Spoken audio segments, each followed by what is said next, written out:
you guys hear me? Crap, let me get situated. Oh, Lordy muddy. All right, let me make sure my mic, is my mic on? Oh, my mic's on. Let's turn this music down. Let's see. Let's bring that down. Let's bring that down. GT said, welcome back. Bro, I don't even want to be back. I'll be honest with you. Woo. I do not like that. Hold on.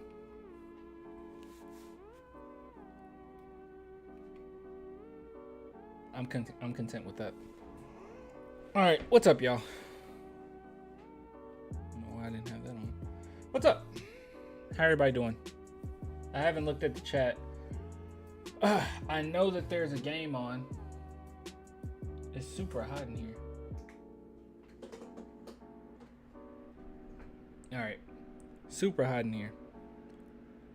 The heck is this? I can react to things? I'm gonna put a heart. Excuse me. All right, let's see. No? Okay. I don't even know why there's an option here for me to put an emoji if he can't do anything. All right, so there's a few things to talk about. First and foremost, let me put it on the game. I heard from the grapevine that Malachi Branham is playing well. Is that right? Let's see.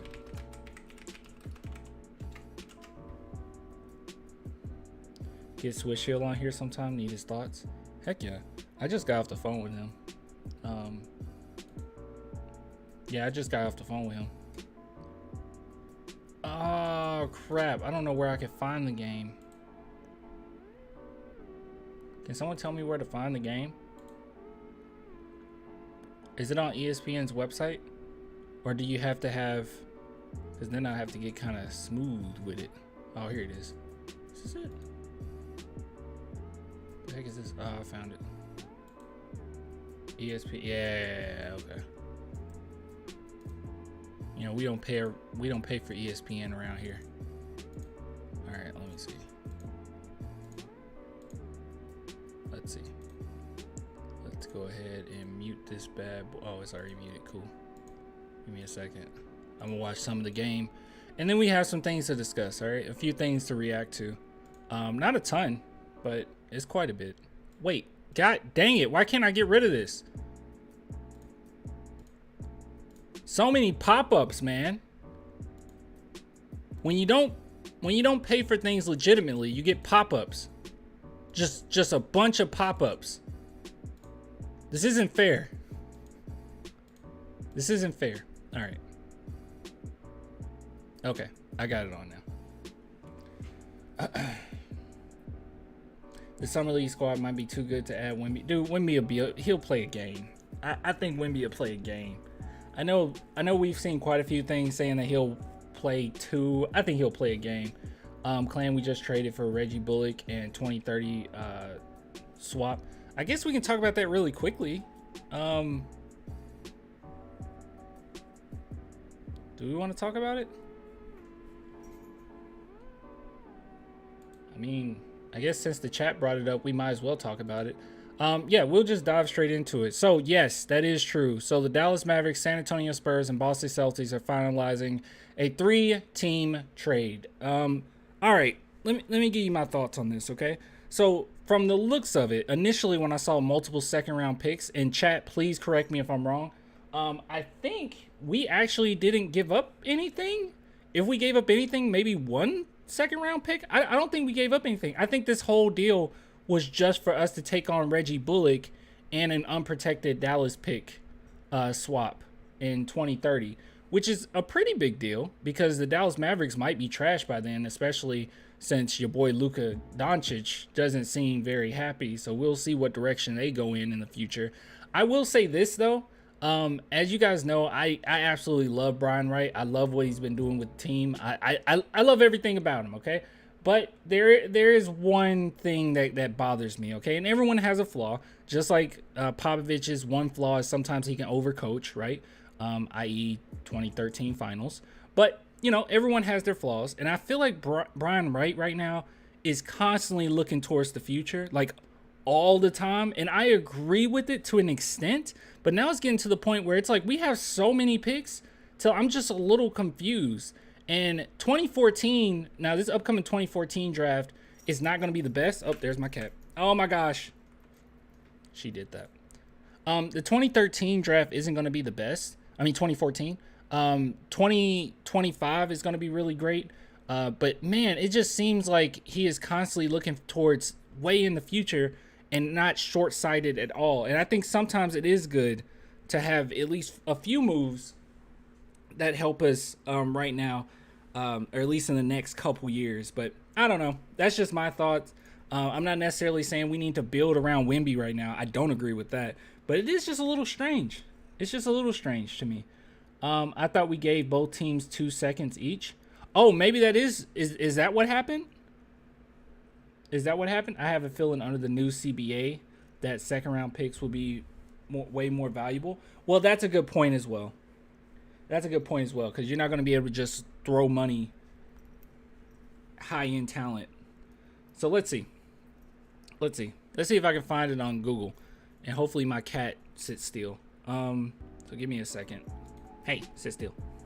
All right. Spurs trade Bullock. See if anything else came up. All right, this is Sports Illustrated. Let's see. Oh, Celtics got 2 second-round picks. Okay. Oh, okay. So we gave one. More than likely, we gave one. It's not official yet, but we probably gave one of those to the Celtics, and that is probably it. Yeah, I mean, we gave up basically nothing, right? We basically gave up nothing. Got to build the assets for when Luka or Giannis go on the trade market. I guess that's true too. Yo, yeah, what's up? Yeah, but anyways, that's kind of the news right now. Just want to bring that to your guys' attention. Also, just really quickly, this just be really quick. The merch. So as I said before, I've been gone like a week and a half, and quite a few people have seen uploads and said, dude, what the heck? Like, these uploads are so late. Like, you're talking about things from a week ago, talk about new stuff. I was gone, so that's all I could upload. But with that being said, I do want to say this. With merch, that's also been pretty delayed. So I'm still working on that. So give me some time. If you haven't gotten a tracking number, that's why. It's because I've been gone, and I did say, I was very open in saying that I'm going to be gone, and a lot of the merch is going to be behind. But I'm going to get on it, especially this week. So it'll be another batch that goes out. So just letting you guys know about it. But anyways, yeah. So 3-team trade, not bad, but is also not, phenomenal. Also, I do want to say this as far as Reggie Bullock, because some people I did see on Twitter say, what do we get Reggie Bullock for? Well, if you look at it, he is a 3-and-D wing, in which we need more wings, right? That's like one of our main things that we need. Also, he's a vet, a good veteran. So if the Spurs elect to keep him around, I think he is a good asset just to have. But yeah, not crazy, nothing crazy here. But not a bad move by any means. We basically gave up nothing for it, so all good. Crazy how much Spurs news we've been getting now. Yeah, it's a lot. It would definitely be phenomenal. I think you said phenomenal if the Mavs suck in 2030. Yeah, that's the main thing. We're definitely looking towards the future. It's just sometimes I'm just like, God, every single move we make is for like 20 years from now. I don't know. But yeah, those are my thoughts on that. All right, let me put it back on this game. Okay, this isn't the game. What is this? This is skateboarding. All right, guys. Where are my linkers at? Where are my linkers at? I need some links. This isn't working. I got a link? All right. Can you drop it? Are you on the Discord? You can send it to me on Twitter. DMs. Crap. Let's see if it's on this one. Let me mute this site. Oh, wait, it's on here. Never mind. I don't need you. I think I found it. I found it. We're good. We're good. I see it. We're winning 23-20 right now. I see it. Is that Malachi Branham with a headband? That's a good look. Yeah, that's Branham, number 22.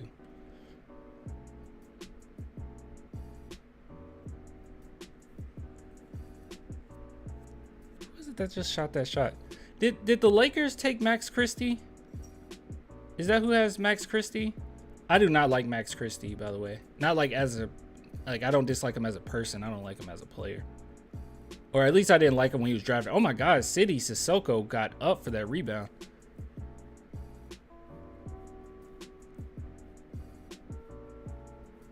City Sissoko is a really good player. He's a really good player. All right, so we're going into a timeout. All right, through the timeouts, guys, that's when we're going to talk about things. All right, so there's some stuff on Twitter here that we can talk about. Let's see, where is it? Here it is. All right, we gotta watch this. Chat, we gotta watch this. Okay, here we go. Mic'd up, Malachi Branham. This is the other night. Let's see how much of a leader he is. I actually have not seen this. Like, I saw like 5 seconds of it, but I haven't watched it. I saved it for a live reaction. So let's take a look at this. Let me make sure my stuff is on so you guys can hear. You're gonna be able to hear it. All right, let's go. You already know what it is. Yeah, mic'd up. Come on, what you guys say? They're doing music. Hold on. I need to turn mine off. All right. Go Spurs, go. Go Spurs, go Spurs, go. You know what I'm saying? Malachi drippy out here, man. You know what I mean? You feel me? Off-white. Off-white, yeah. You see it? See it? You see Those aren't drippy. I don't know. it? On his head. And one! And one! We got Reggie taking photos of me right now. Cooking up something. He cooking up something. Oh. I'm mic'd up, man. He said this most you've ever talked. Yeah, most ever talk. I gotta content. Yep. Oh, catch it. Oh. Corner. Oh my goodness. 3 ball.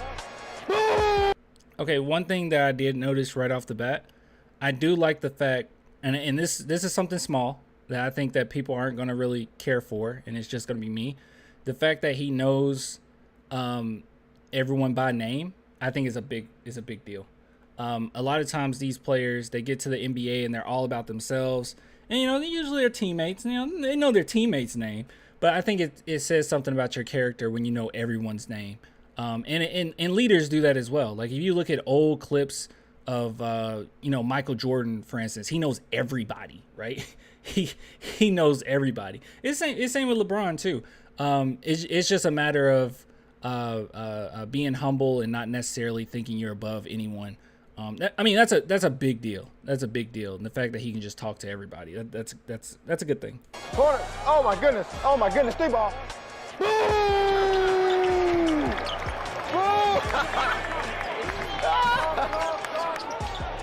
Okay, Tooley.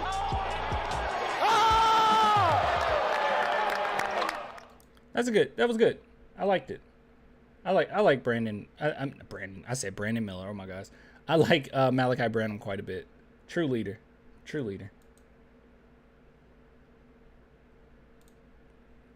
Oh, is it back on? All right, let's see. All right, I'm looking. We're watching.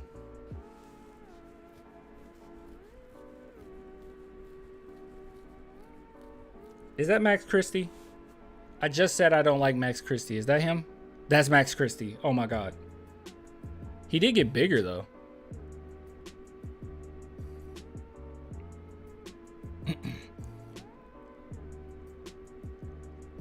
If you guys recall, during the draft, I really didn't want him. What's up, Clan? What's up, Andrew? We just chilling.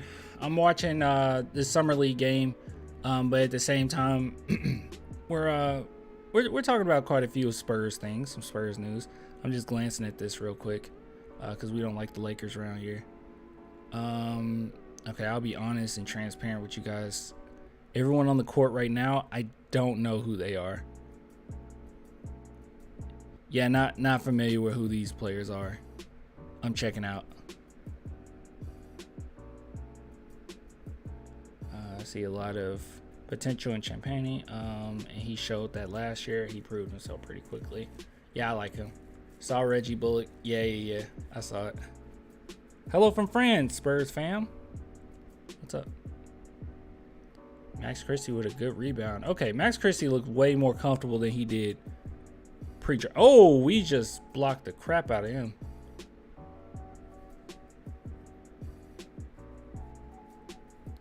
Wait, did they call a foul? They didn't call a foul. There's no way they called a foul on that. I don't have I have it muted, so I'm not sure. They actually called a foul on that? Who they call it on? They called a foul on that. They called a foul on that. All right, some other stuff to talk about. Let's see. What the heck is this?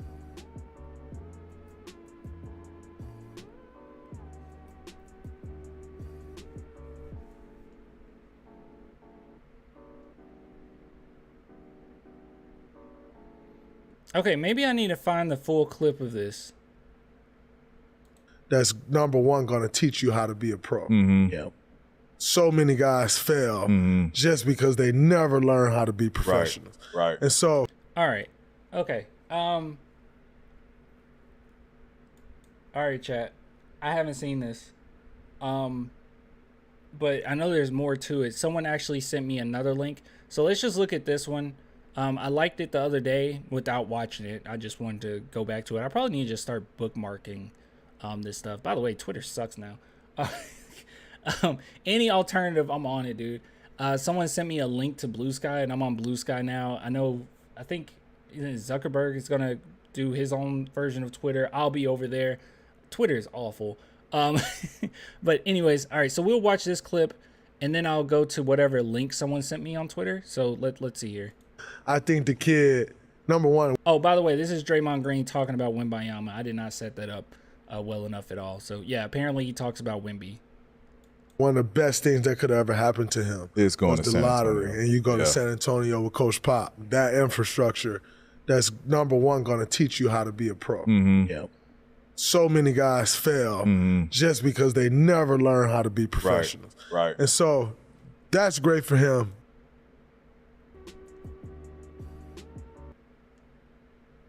I don't want to be that guy. Okay? I really don't. Will we say Draymond Green's professional? I mean, I suppose. I mean, he doesn't get in any trouble or anything like that. I guess technically he's professional. I wonder, with statements like this, I wonder who he would say isn't professional, and then if we can compare them to him. I don't know. Like, it's one of those situations where what he's saying is true. It's absolutely true. But it's just the person saying it that makes me like, I mean, really, though, right? I don't know. Number one. And then their player development is unmatched, you know? So I think that's huge for him. Okay, so that's all you had to say there. But I think I got a longer link here. Let's see. Yeah, so Moses, shout out to Moses here. He sent this. He said, Clan, you should do a take on this video. And this is Draymond Green, how to guard Wembanyama. So maybe he says this as well. Wait, video unavailable. The video contains content from Superband. What? Who has blocked it on copyright? What the heck just happened? Hold on. What the heck? Draymond Green, Wembanyama.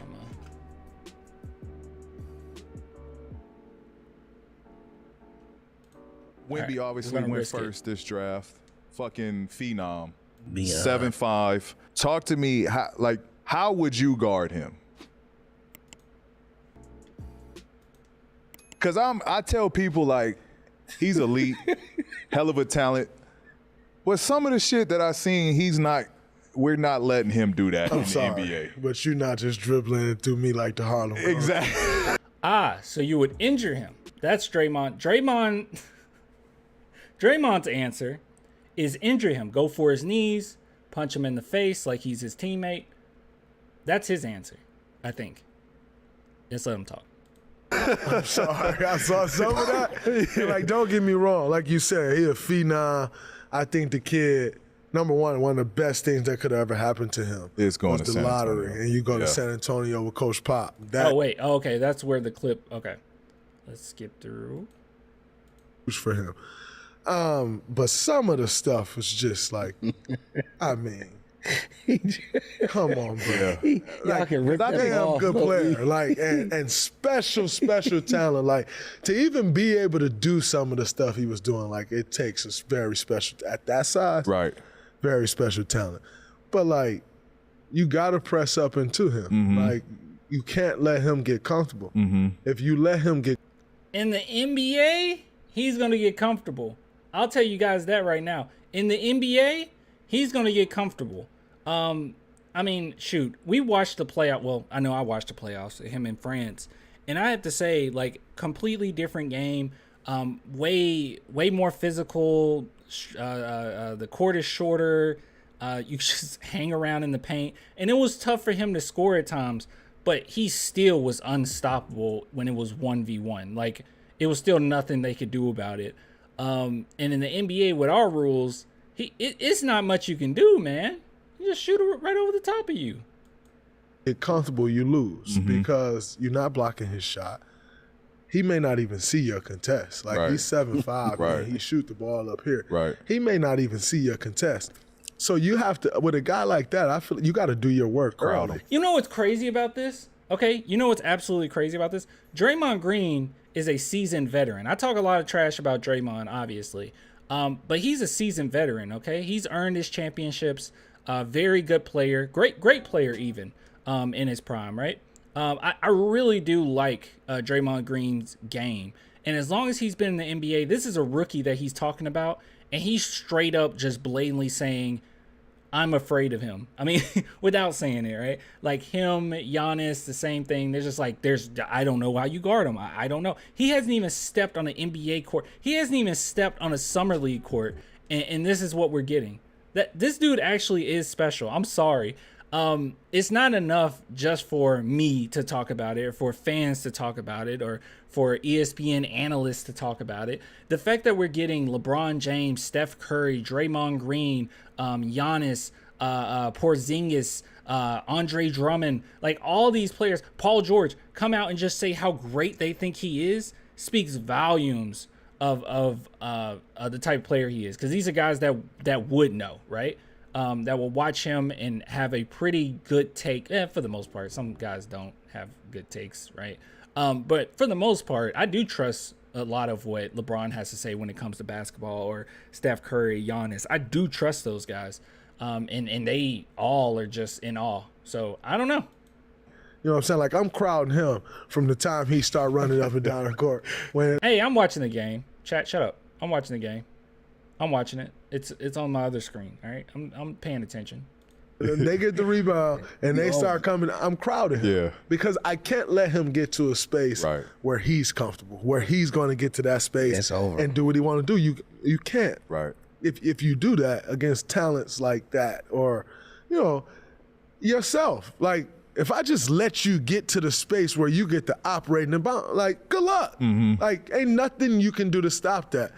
Because if you lose the ball a little bit with guys like a handle like yours, then you go to reach and get the ball, then you just recover it, and you recover it in a way to make somebody look stupid.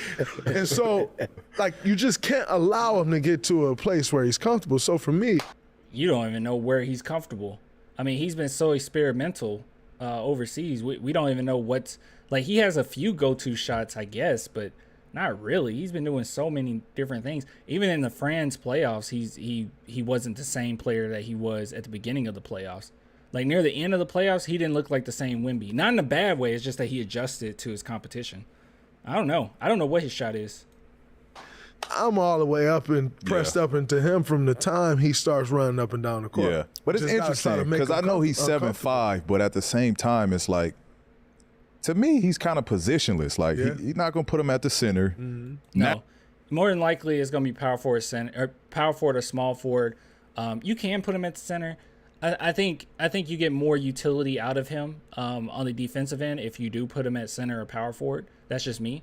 But he can guard 1 through 5 essentially, mostly 3 through 5, but he can guard 1 through 5. Now it's 4 guards, damn near. 4 perimeter players. So, and the 4-man is athletic as shit. So like, I see him doing well. I'm not saying he's not no way at all a bust. He's gonna be a star, but I think in the beginning it's gotta be some type of struggle. Everybody says, I just heard the other commentator. Everyone says he got to put weight on him. Man, I think so many people are blinded by the Kenneth video where it's like, oh, he's bullying him, and not even realizing that in that game alone, I think Wembanyama had like 8 blocks, literally like 8 blocks. And everyone brings up that game as a reference of how he gets bullied. It's like he had 8 blocks during that game, and on top of it, he has bulked up since then. I don't know, he is bigger than he was then. Just his transition into this game. Like, I don't think his trajectory is going to be this. Yeah, I don't think that from day one. I think people are setting him up for failure. Like, oh, he's going to be an all-star next year. Like, man, it's hard in this NBA. You said that? Yeah, it's hard to become. Yeah, people have said that. I don't know, setting them up for failure. I don't know. I think people have pretty high expectations. I don't know if you're setting up for failure. Phil is clan. What's up? You're back. Yeah. All-star in this league. Now, if he do, like, God be with him. Yeah. Like, I hope he succeeds. I think. But to say, like, he's going to be an all-star next year as if he don't have to figure this game out, I don't really buy that. I think he will be special, but an all-star next year, I think that's a bit much. He could be. Hey guys, was Tim Duncan? Tim Duncan was an all-star his rookie year, right? Remind me in the chat. All right, I'm testing my Spurs knowledge here. He was, right? But I'm gonna tell you what I think separates him from most, and that will make him pretty special in its own right. Like, separate from anything else that he could do. Him as a rim protector. Yeah. Yep. Yeah. That is what I think most people. Oh, that's right. Yeah, he was 22 though. That's true. Aren't talking about. Right. And I actually think that's what separates him, because if all else fails, if he get to the league and because he's 7'5", he can't handle it as much as he want, or because the 3-point line is much further, his shot ain't as good as it's been. True. If all of that fails. Him as a rim protector is as elite as we have in the NBA. Because he's a skill player. So you already have one thing that already puts you in an elite category. Yeah, not too many people can guard the rim as well as Wembanyama, I would assume. His anticipation is absolutely phenomenal. It's not just the fact that he's athletic or just the fact that he's tall. Like, his instincts are so good. It's Tim Duncan level of instincts, I think, defensively.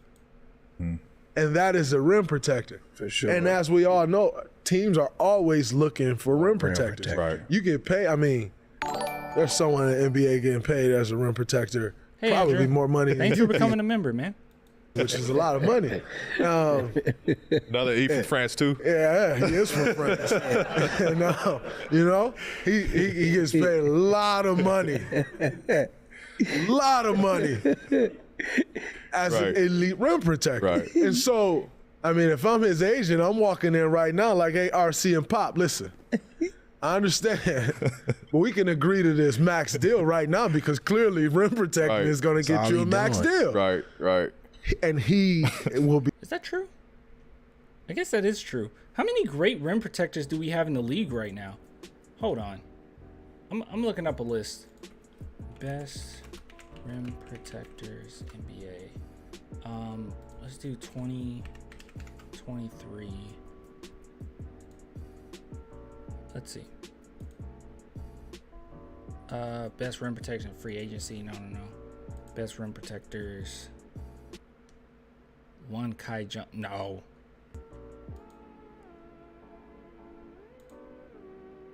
So far this season. Okay, this is December 9th, 2022.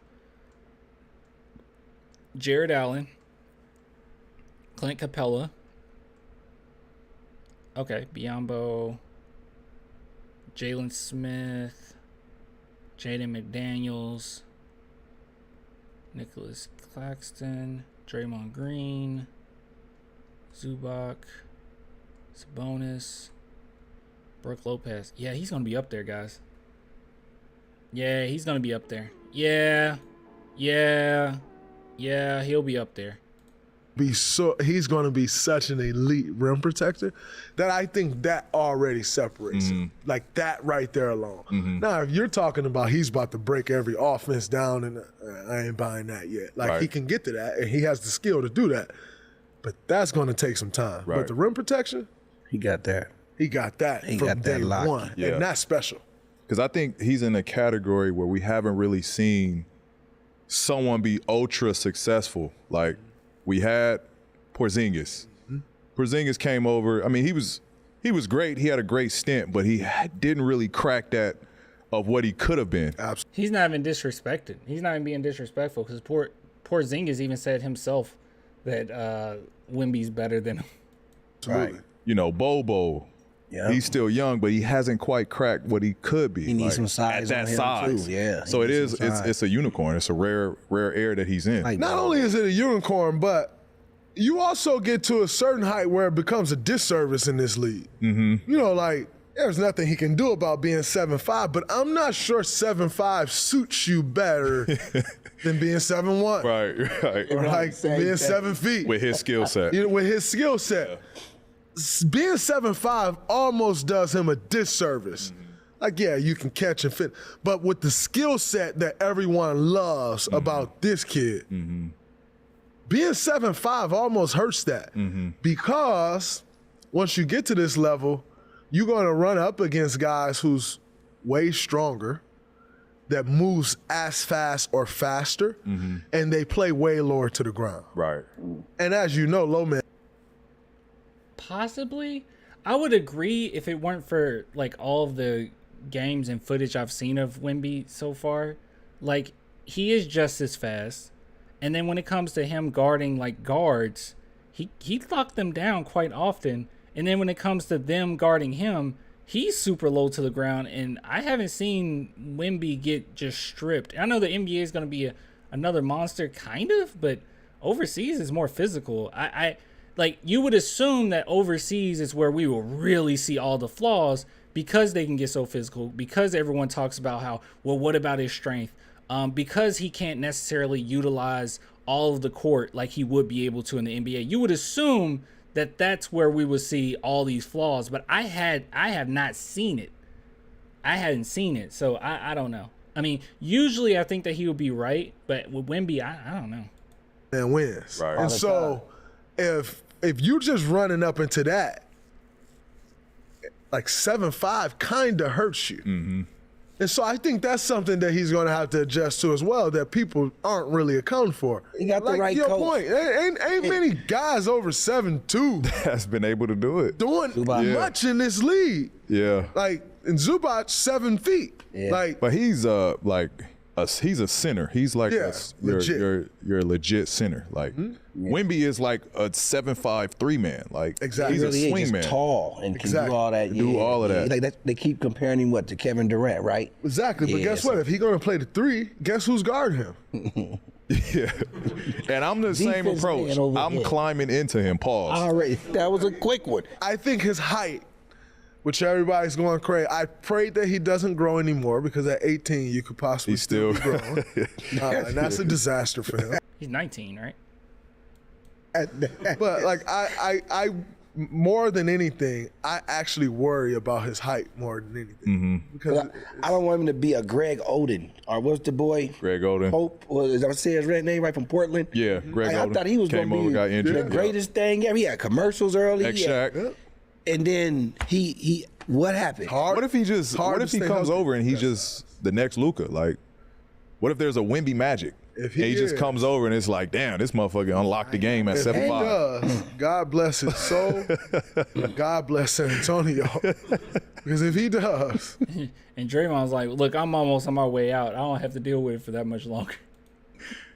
I mean, League in trouble. Then there's nothing that you can do because you can't teach that. Right. Like, you can't teach 7-5 Right. with that handle and Right. that skill. And also what appears to me is that he loves the game. Mm-hmm. I don't Which know is that. scary. I haven't been around him, but it looked like he loved the game. And that's a problem that most 7-footers run into. They play basketball because they're Because of their 7 height. feet. Oh, that's a good point too. Man, those are facts right there. That's absolutely true. That does happen a lot. And not because they love basketball. And it appears to me that he loves the game. He's continuously adding onto his game because of his love for the game. I mean, he's talking about how he wants titles, how he wants rings. I don't know. He really wants to be the greatest of all time. Which also will work in his favor. Because he's always going to get better. That was good stuff. That was actually really good. Hopefully I don't get copyrighted for that. But yeah, I agree. Let's see what people have to say. I'm climbing into him. Pause. That didn't even need to be a pause from Paul George, I don't think. Draymond physical strength is underrated defensively. Bigs can't back him down. I used to find him annoying, but it's clear he's strong as an ox. He is a strong player. His moves are slow, but his height makes up for it. Are we watching the same games? He is not slow. Yeah, he is in the NBA for sure. Maybe not running at full speed, but his dribble moves are pretty slow. Are we watching the same games? What is he talking about?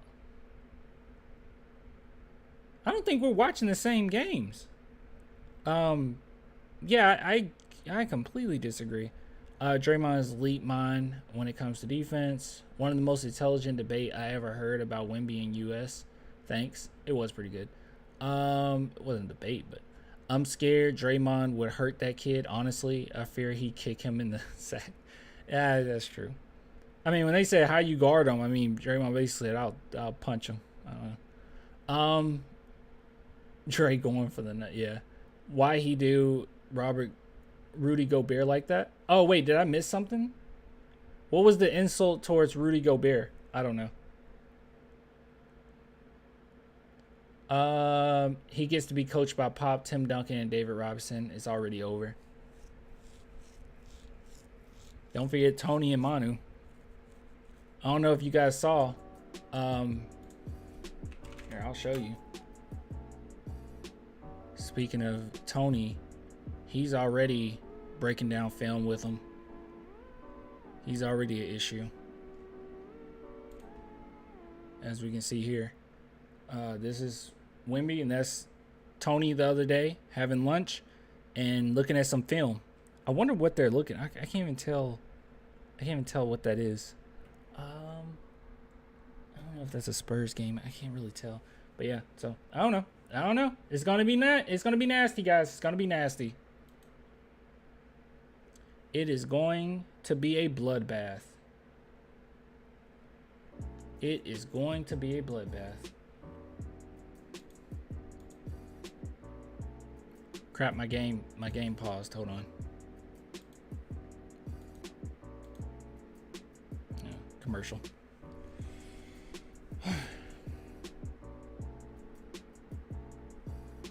I hope Rice makes team. He will be a nasty fit with us. We just signed him, right? Didn't we just officially sign him, guys? Or we officially signed him to the two-way? My only thing with him is his age, which sucks, but he can't control that.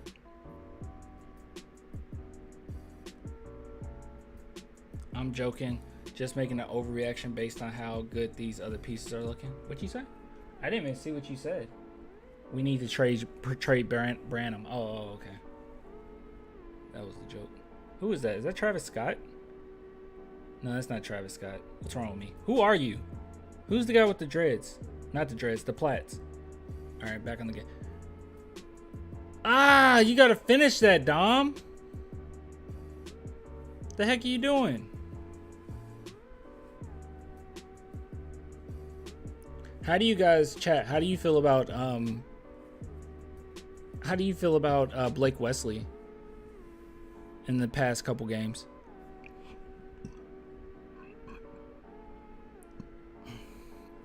Some people argue with me and said he's still out of control. I thought he'd been looking pretty good, but we are young, fast, skilled, and got new energy with this group.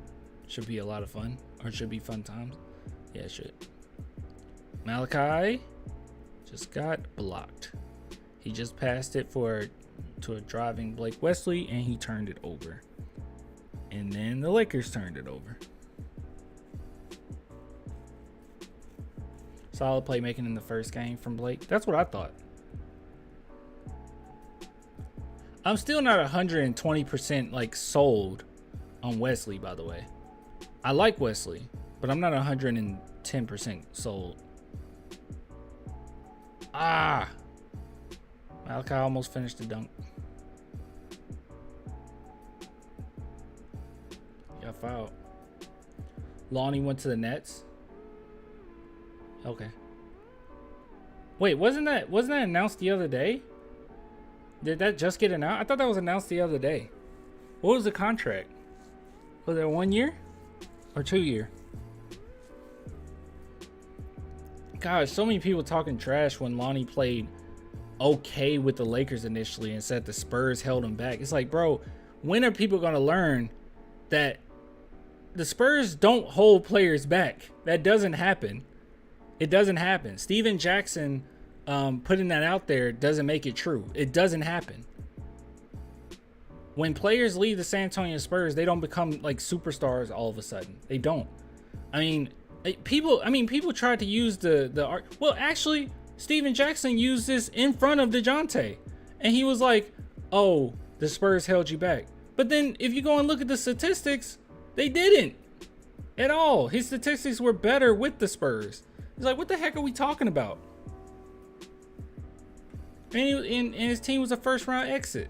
Like, what are we talking about? Just silly.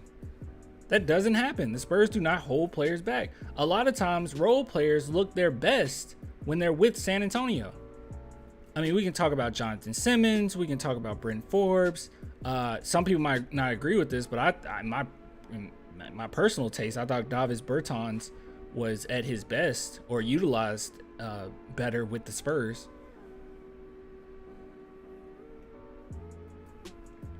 I'm not sold on Wesley. I think Trey is still the clear starter. Yeah, I think Trey is this clear starter too. Wesley is quick. He is.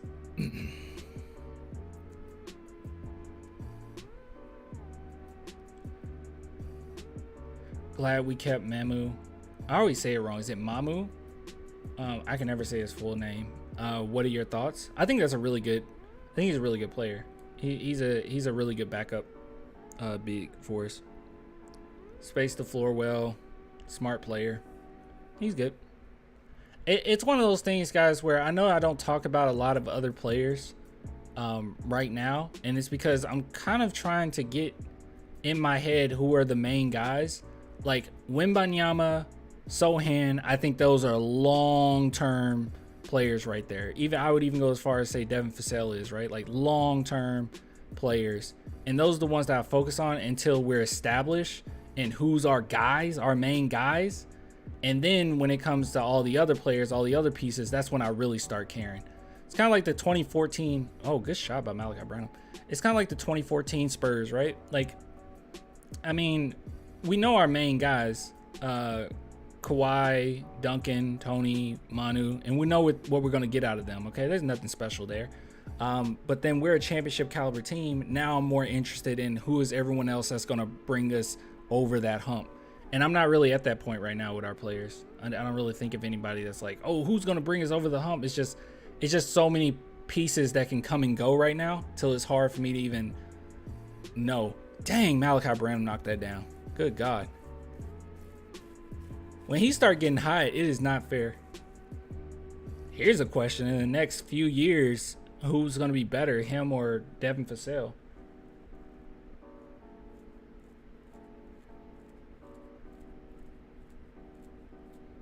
God, such a good jump shot. How many points does Branham have right now? Vassell, in the next few, I said the next few years. Still, I don't know. I mean, Malachi Branham was pretty doggone good.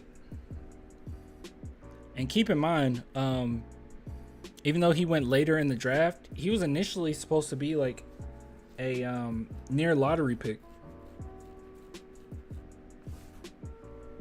I had him going to the Cleveland Cavaliers. I think with the 14th overall pick last season. That's where I had him going. And a lot of lists had him in the top 12, top 13, top 14. We just got lucky when he fell to us. If you notice, the San Antonio Spurs took like 1 second to grab him. I don't even know if he was on their board at that point. They were just like, oh, snap, he's available? What the heck is going on? And they grabbed him.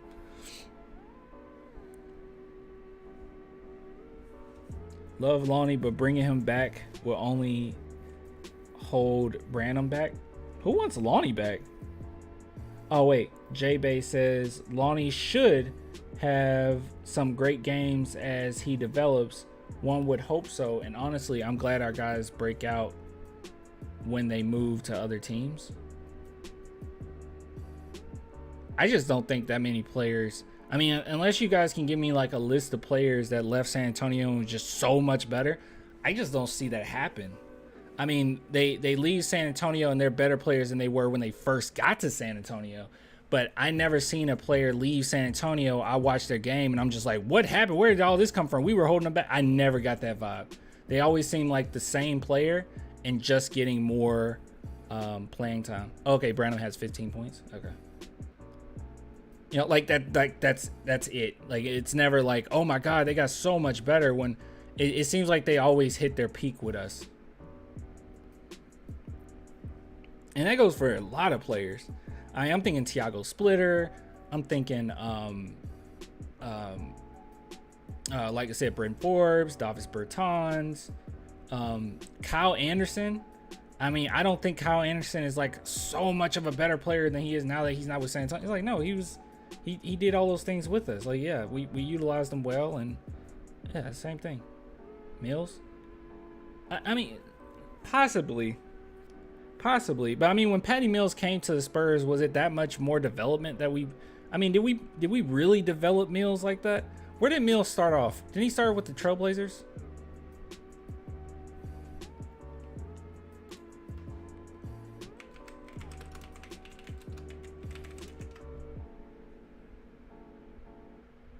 Yeah, I don't even think Mills have been that great lately, has he? I could be wrong. Let's see. Oh, I don't even know if you guys can see this. Yeah, so he started off with the Trailblazers. Yeah, so he left the Trailblazers as soon as he got with the Spurs. He doubled his points. His 3-point percentage went up. All right, let's see. Since leaving San Antonio. Yeah, no, see, he's the same player. In this last season, not too great, but they haven't given him a lot of minutes either. I mean, look at here. Look right here. He's actually worse because with San Antonio, he averaged 24.8 minutes per game. He went to the Brooklyn Nets and he averaged 29, but you would assume that he would give you a little bit more points, but that's not the case. 11.4. He averaged 11.4 points per game. The season prior to that last season with San Antonio, it was 22 minutes with a higher points per game average. Let's see. As far as 3-point percentage, it's still around the same. He went from 37.5 to 40. But, I mean, it's not like he hasn't hit 40 percentages before with San Antonio. Also, with this 2020-2021 team, it was a little tougher on him. Yeah, he's the same exact player. He didn't leave San Antonio and just, like, light up the place. He was the same player. That's what I'm saying. I don't see a lot of players leave and just, like, oh, my God, they're so much better now.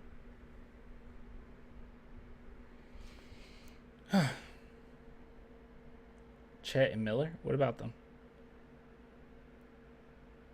What did Brandon Miller do today? I saw his first half stats and I was like, what the heck? Oh wait, guys, we got some things trending here. Stephen A trending.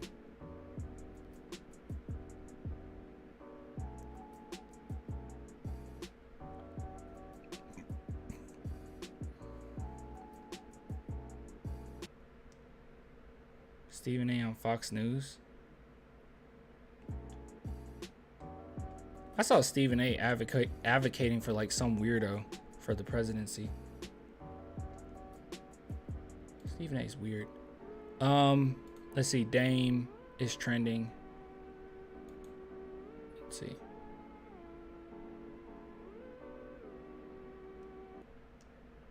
Nothing really here.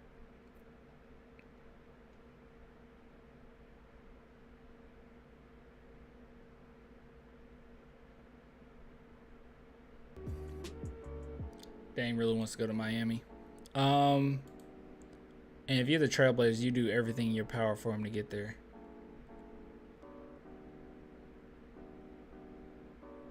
Oh, guys. Serge Ibaka has something to say. Look at this. I didn't even see this until now. So we're trending on Twitter for some reason. The Spurs.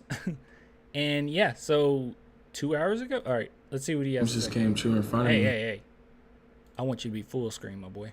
All right.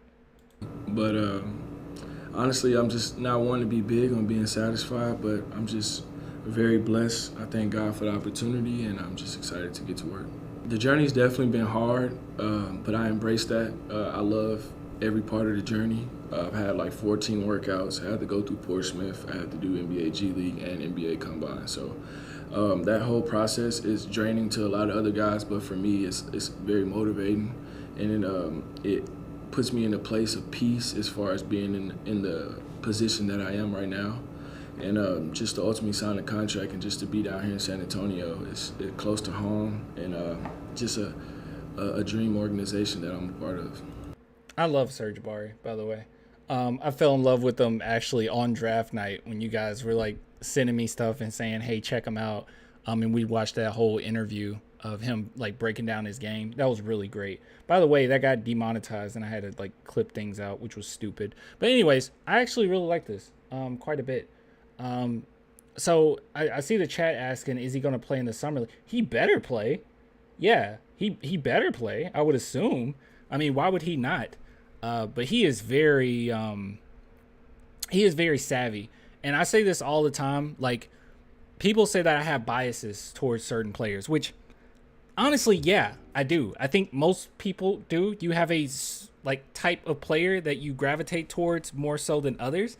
Like people used to get onto me so often where it's like, why don't you love DeJounte, but you love you some Derek White? Well, I'll tell you. The reason why I loved Derek White and the reason why I loved Manu Ginobili and the reason why I loved Kyle Anderson and players like this, where I'm like, I would base my game off of guys like this, is because I just absolutely love savviness. Okay, I love guys that are savvy, crafty, and high IQ on both ends of the court. That's my archetype. Those are the guys that I gravitate towards all the time. That's the reason why I wanted Jeremy Sohan before the Spurs even grabbed him. Like I told you guys, like way before, like maybe a month or a couple months before, where I was like, if there's one player that I want, the number one player I would want is Jeremy Sohan. And that's the reason, because he is savvy, he is crafty, he has high IQ, and he plays well on both ends of the court. So with Serge Ibaka, it's the same thing. So when I like looked into him, I was like, oh, this is my type of guy right here. Shoot, even City Sissoko, like I'm really falling in love with him the more I get acquainted with his game, because he's the same way. Super high IQ, savvy, plays the right way, great on the defensive end. Like those are the guys that I gravitate towards. And Manu Ginobili is probably because of Manu Ginobili, because he was my favorite player and still is my favorite player of all time. So yeah, I don't know, but I do love him. I love his attitude. And keep in mind, this is the only thing that sucks about this whole thing when it comes to Serge Ibaka is his age. I think he's like a 6-year senior. Hold on, let me make sure I got his age right, because I can't trust you guys all the time, chat. You guys tell me wrong things sometimes. Let me see. Serge Ibaka Rice age. I believe he is 24.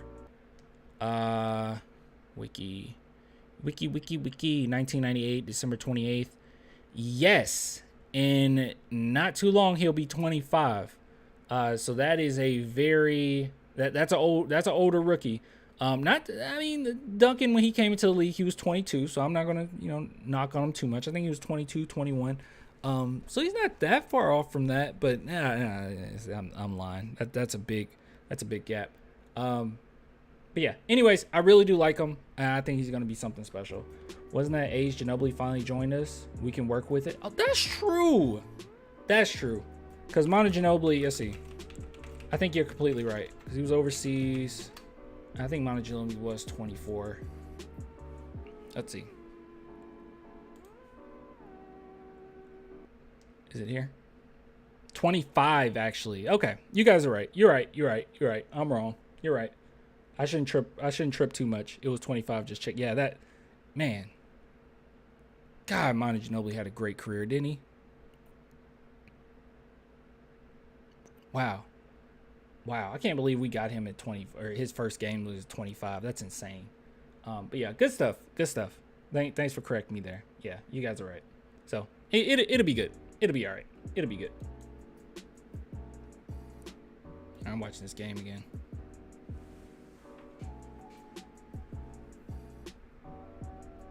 Oberto was an old rookie too.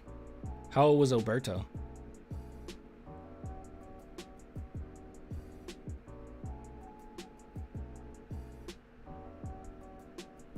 He dominated the EuroLeague before he joined us. That's true.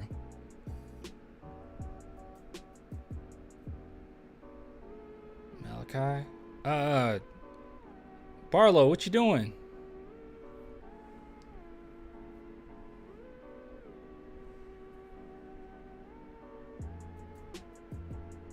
Look, Ginobili, yeah, Ginobili was also the best international player at the time. He'd be a Luka type player if he came into the league today. Look, with how well teams have gotten at scouting, I'll tell you this right off the bat. Ginobili will be a lottery pick in today's NBA. I have all the confidence in the world saying that. The Spurs were ahead of their time. That's why I don't like listening to people when they say, well, I mean, you guys remember this? I know everyone acts like they didn't say this now. But you guys remember when I was fighting, and it wasn't just me, it was other Spurs fans too, but like fighting with that whole group that was anti-tank. It pissed me off to no end, dude. And all these people, they had the same argument. Well, Jimmy Butler was a late pick. Why are you saying this? He was a late pick. It was the same thing every time. Why are you saying this? Manu was late. Tony was late. They were stars. You don't have to get it in the lottery. It's like, dude, you want the numbers on your side here, okay? You want the chances, the probability on your side here. And the probability of someone becoming a star outside of the lottery is super slim. And it's much harder than it was when we got Manu, okay? It's much harder. It's so much harder. It's not easy. It's tough. That's not a good way to base whether or not you should tank. You shouldn't base it off of that. That was so silly to me. Just assuming like, oh no, we can get it later on. Like, how long is that gonna take? What about Jokic? It's like, dude, we're talking 1 in a million. We're talking 1 in a million. You can't base who's gonna be your next superstar like that.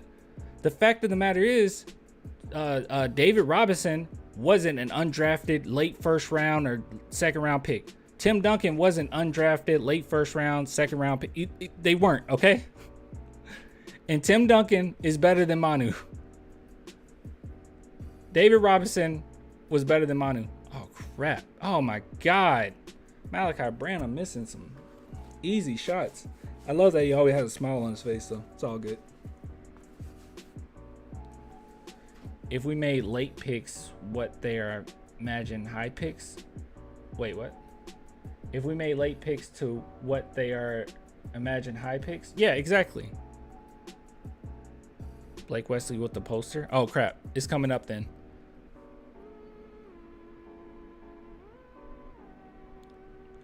All right, let's see. Let's see what you're talking about.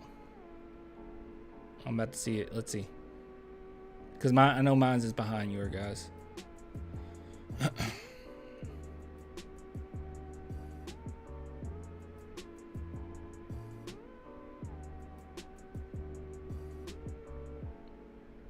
Oh. That was nasty. Wesley looks hungry. Wesley's a good player, man. He looks more. My main thing with Wesley is how controlled he is. That's it. That's like my only thing. Athleticism is there. I think that he's okay shooter.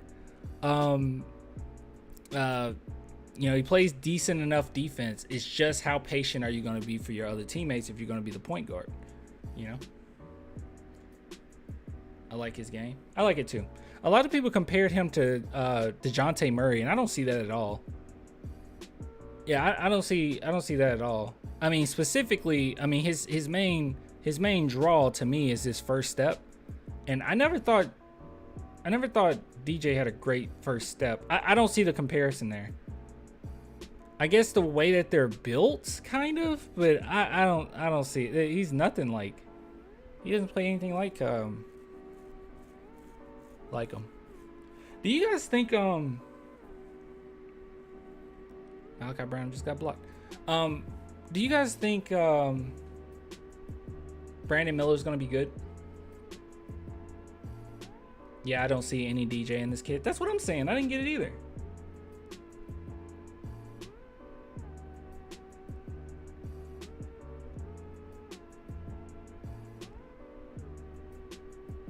I was just wondering if you guys thought Brandon Miller. I thought it was a huge mistake. We saw it coming.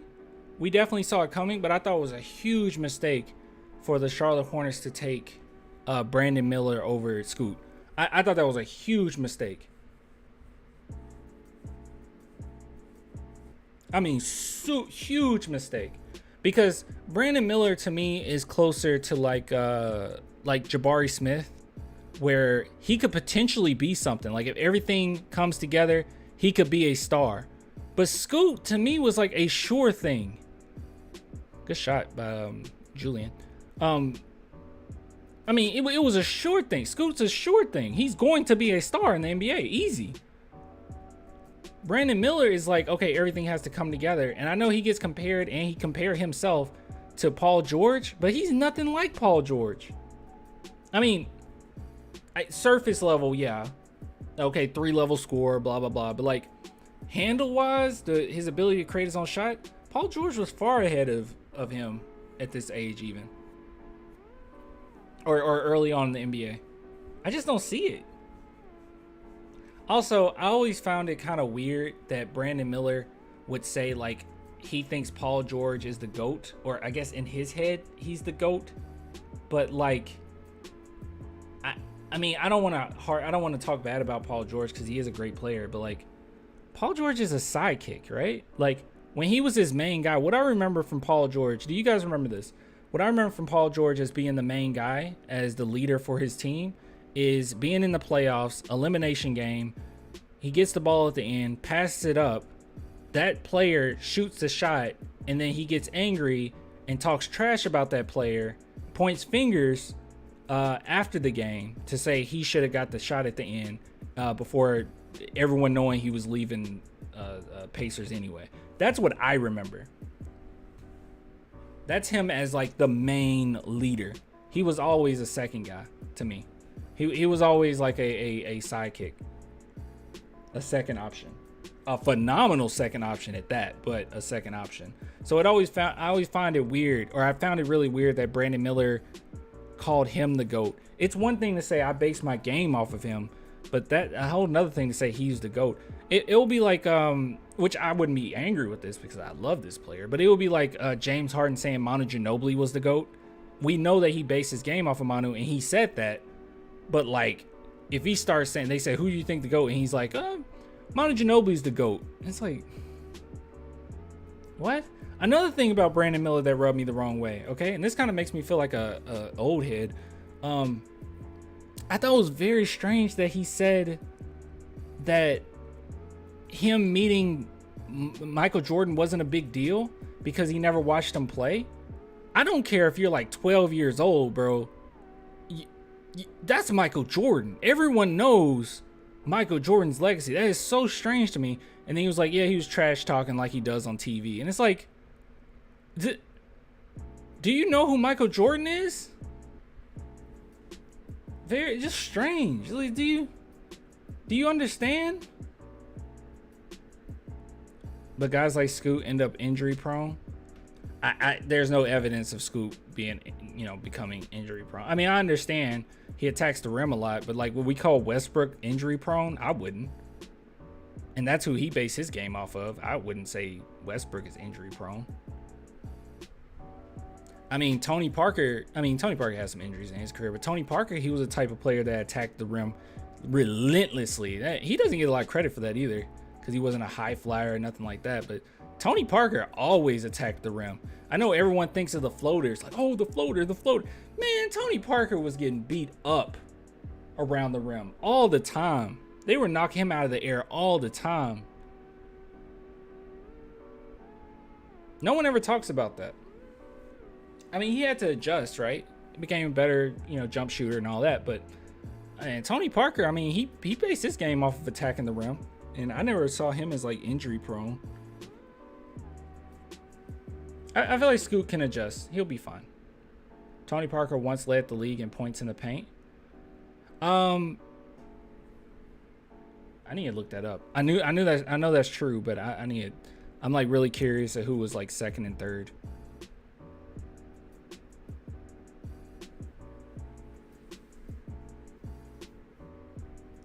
Brandon Miller has takes equivalent to casual fans. Yeah, that's what bothers me a little bit, right? It's like, I know that you look up to Paul George. Good block by Don Barlow. I know you look up to Paul George. Okay, I get it. I understand it. Dang, they didn't even box out on Julian there. Oh, City, did he steal it?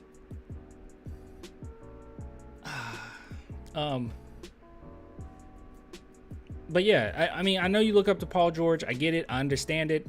But do you like watch any other players? I don't know. I mean, when they talk to Wemby about like players and stuff like that, he named off like plenty of people.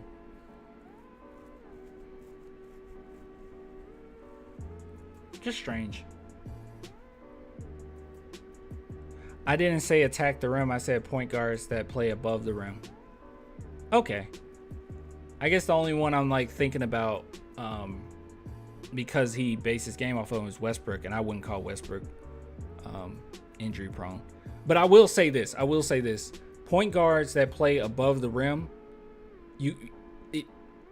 it's rarely successful like deep in the playoffs, or like it's rarely successful. You have to have more things to your game, which obviously he'll have to add a little bit more. You can't just go above the rim all the time. I guess you're talking about Ja too. Ja Morant's definitely injury prone. Yeah, Ja Morant's definitely injury prone. And he does have a little bit more to his game than just high flying. Tony Parker is underrated all the time. Was Tony Parker even in that top 75 list? Did they put him in there? I know they left Manu out, which was insane. And they kept every single player. This is another thing I didn't like. The last time they did the list, they kept all of those players still in that list. Why would they do that? Why would you do that? Some of them should leave. I'm sorry. Some players in the NBA are just better than them. Like, it's okay. Sometimes you get kicked out. Yeah, it was ridiculous, right? They left every single player in. That's why a lot of players were left out. And there were so many players on that list that I was like, Manu's better than. Why the heck? Like, what the heck are you doing? Oh, good job. Ooh. Julian was about to bam that. Sean Elliott should be in top 75. They left Sean Elliott off too.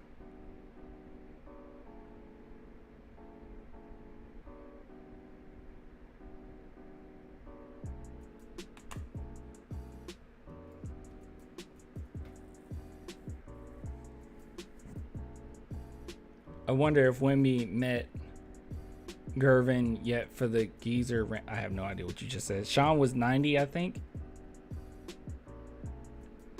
Jeez. Wemby was left out. They left Wemby off the list.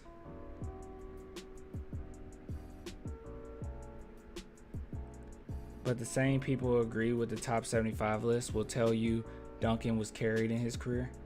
Where was Duncan on that list?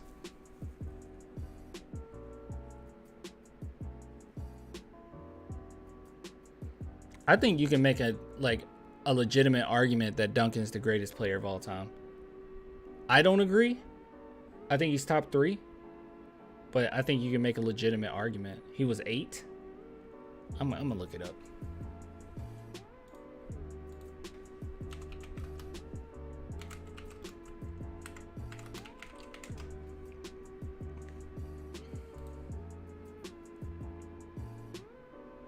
Oh wait, did they not list it in order of?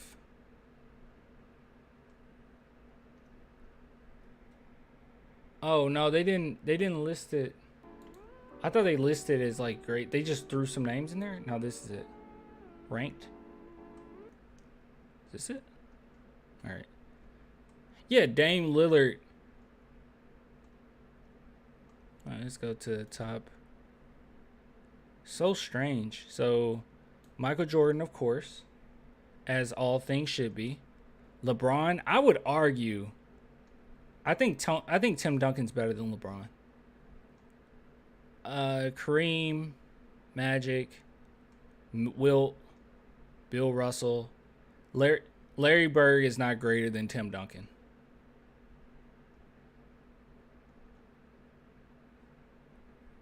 Come on, bro. Dude, come on. What? What'd I say? What'd I say? Come on, bro. What'd I say? Kobe was 9? No. Kobe's 10. Oscar Robertson's ahead of Kobe on this list. What did I say? Duncan better than LeBron? Yeah. Are we for real? We can. Is that a hot take? No, dude. If we're in a barbershop, okay. If we're in a barbershop and I say Tim Duncan is better than LeBron James, I think it should be treated with just as much legitimacy if I said Michael Jordan is better than LeBron. How is that a hot take? I think that that's like a real that's a real discussion you can have.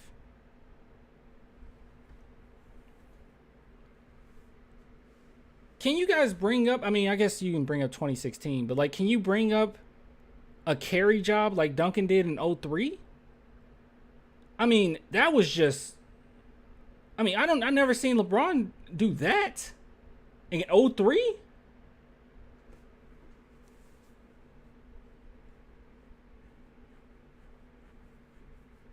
I don't want to be that guy, man, but LeBron did always kind of, you know, need a superstar. I mean, you can make arguments that like Duncan later in his career, he had really great talent, which he did, but like 03, it was just Duncan. Like that was it was just Duncan. And he rolled over everybody. 07 Cavs were terrible. Dude, the 03 Spurs were not good.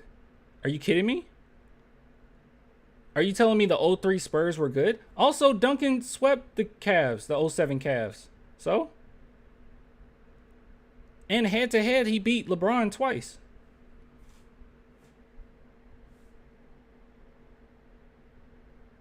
Is that really a hot take?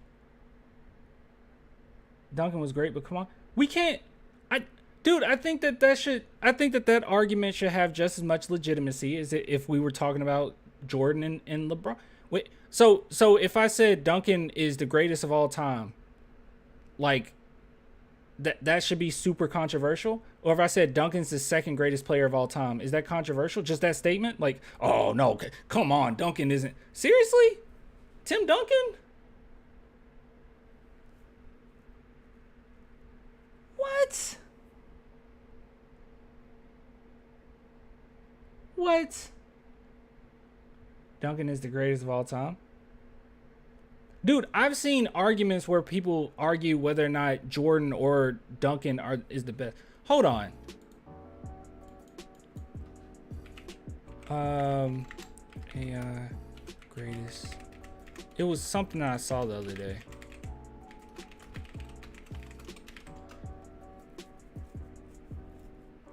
Yeah, they had like an AI generated top 10 list. A data scientist put together an algorithm with every single statistical thing known to man in the NBA. And here was the list. At number 11, Shaquille O'Neal. At number 10, Larry Bird. At number 9, Magic Johnson. At number 8, Wilt Chamberlain. Number 7, Hakeem Olajuwon. Number 6, Bill Russell. Number 5, Kobe Bryant. Number 4, LeBron James. Number 3, Kareem Abdul-Jabbar. Number 2, Tim Duncan. And number 1, Michael Jordan. So here's my question. Are we underrating Tim Duncan? A data scientist put together. Yeah, they put him in number 2. We're smarter than AI. I mean, sometimes. I don't know. I've heard some takes out there. Sometimes AI is smarter. Is that controversial?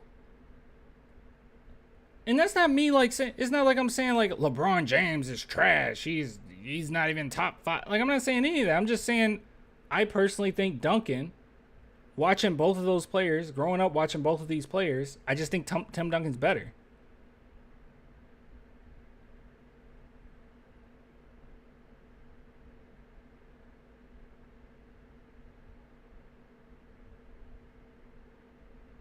Tim Duncan at 2 is my list, is your list. Some people got Kobe at 2, which is overrated. I used to have Kobe at 2, and then I kind of came to my senses. I don't think Kobe's 2. I love Tim. He's at 7 and 10 range. I don't know, man.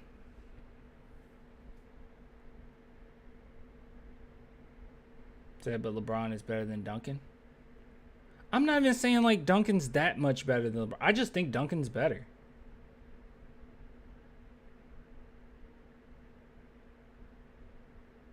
I mean, it's kind of hard because I can't sit down and say like all these things that Duncan do better than LeBron necessarily, but like I don't know. I know they're 2 different positions as well. I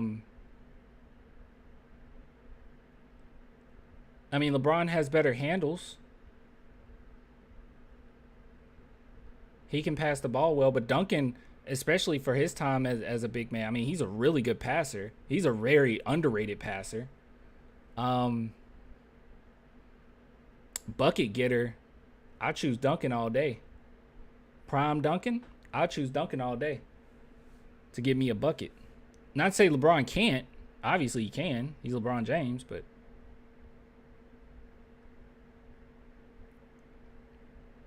yeah, like what about everything else you put in the account? Like, I don't know, man. Like Duncan didn't lose. like Duncan had like a perfect career, and it wasn't just the Spurs system. I think a lot of us get kind of bottled down with that, like, oh, it's just a Spurs system.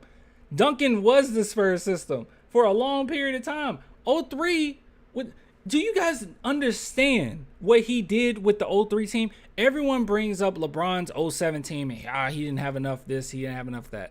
I understand. All right, you ran into the San Antonio Spurs. You went to the finals. You ran to the Spurs. We swept you. I get it. I understand. Okay, you weren't good enough to beat the Spurs. But like everyone brings that up. They were good enough to go to the finals, but they weren't good enough to do anything. They were just trash. And it's like, well, they made it to the finals, right? And Duncan's team in 03 wasn't good. That wasn't like a great team. I don't even know if that team would have made the playoffs. They probably would have made the playoffs. Maybe.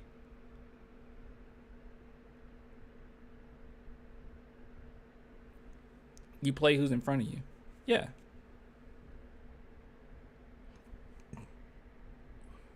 The worst season Duncan had was 50 and 32.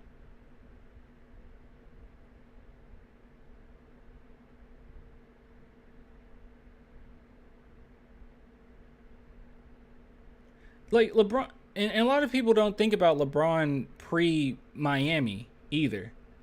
LeBron pre-Miami, I mean, the whole discussion was, can he ever play like Kobe?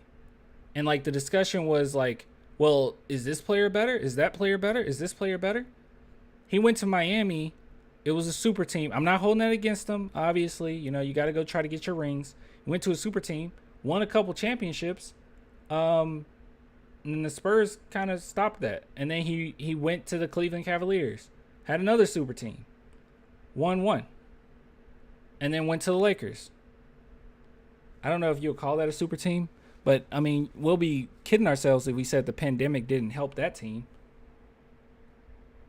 I don't know. It's just Duncan was just great all the way through, like ridiculously great all the time.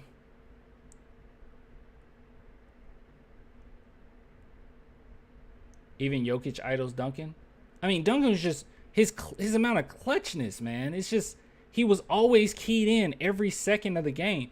That's another thing. LeBron mentally sometimes can check out. Like even when he's like at his top tier, like God, like ability as a basketball player, he can check out.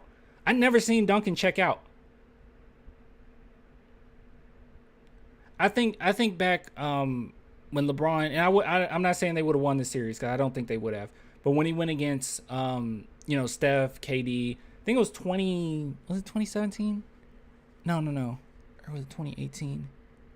I don't recall. It was after it was after Kyrie left. And he put up like 50 points or something like that in the first 4 quarters, which was ridiculous. I was like, oh my God, LeBron's on a mission, right? And then J.R. Smith screws up, right? 2018. He checks out and he makes a mistake at the end, but you still have a whole overtime to go. If you guys recall, I know you remember the iconic like LeBron, like, what the heck are you doing thing, right? If you guys remember that game, go back and watch that game. LeBron disappeared in overtime. He like had a hissy fit. He was so angry. They just had a hissy fit. It was almost like the game was over. He's like, it's over. And he wasn't the same for the rest of the series. He still got his numbers, but he wasn't the same. I watched it. He wasn't. He's pretty checked out. You would have never got that from Duncan. You would have never got Duncan checking out. That type of stuff where I'm like, I would put Duncan over LeBron. If you want to say like skill for skill, I mean, I'm sure if we like wrote down, all right, what did this player do well? What does this player do that well? We'll probably have LeBron with a couple more things, maybe. Like maybe a couple more. I mean, what we talk defense? He's not a better defender than Duncan was. Okay. Rebounder, I don't think he's a better rebounder than Duncan was. Passer, yeah, but Duncan was definitely really good for his position. Scorer, I don't think he's a better scorer than Duncan was. Athleticism, yeah, athleticism, yeah, I'll give him that.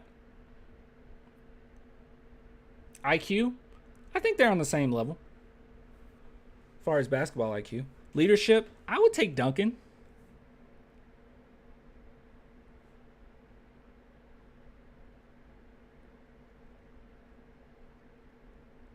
Duncan had 30 points in 17 in Game 6 versus the Heat in 2013, age 37. He's ridiculous. Duncan never had to deal with the BS LeBron had to deal with. But I would argue that Duncan never had to deal with the BS LeBron had to deal with because he was Duncan. Like that team, I mean, we had a very functional franchise, sure, but like that team, it was built around Duncan and his leadership and his willingness to be coached. The consistency, the grounded nature of the Spurs, it was Duncan. Even Steven Jackson brought this up. I mean, he basically talks like I would have acted a fool if it wasn't for Duncan. It was Duncan. Duncan was our structure. Duncan is what kept us grounded. It was Duncan. That's why he didn't have to deal with BS, because it was Duncan. I mean, he was a big part of it, at least. LeBron brought his own BS. Duncan eliminated the BS. Just look how Kawhi's situation was before and after Duncan. Anyone remember Duncan got rejected from laughing on the bench? Yeah, everyone remembers that. As a Spurs fan and Tim fan, it's hard to sound unbiased, but I'll probably still put Bron over Tim. But I don't think it's a hot take to put Tim over Bron. That's what I'm saying. Like, everyone going at me in the comments, like, in the chat, I don't think that that's a hot take. I think it's fine to put Duncan over LeBron. Nor do I think it's disrespectful. We're talking about Tim Duncan. Dude, Tim Duncan does not get enough credit. We're talking about Tim Duncan. Fam, saying Tim is a better rebounder than LeBron is dumb. He's a power forward center. He's supposed to be a better rebounder. What's your point? So? What's your point? I can say Tim Duncan's a better rebounder. So? What's your point? He's supposed to be, so therefore he's not? Okay. What? An illustrator is supposed to be a better... illustrator for, I don't know, a Cartoon Network show should be a better illustrator than a kindergartner. Okay. Okay. They're still better. All right. Okay. What do you mean? They're still better.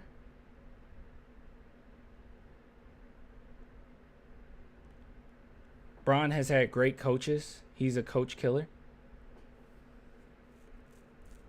I would argue that coach he had in Cleveland initially wasn't the best, but he did get him fired in favor of Ty Lue, but it worked out. Cartoon Network used to go hard, not gonna lie. Yeah, it did.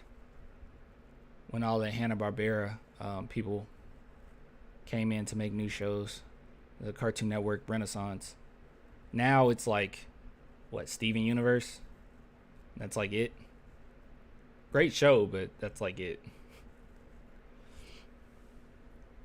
Any news on Dame? No news on Dame.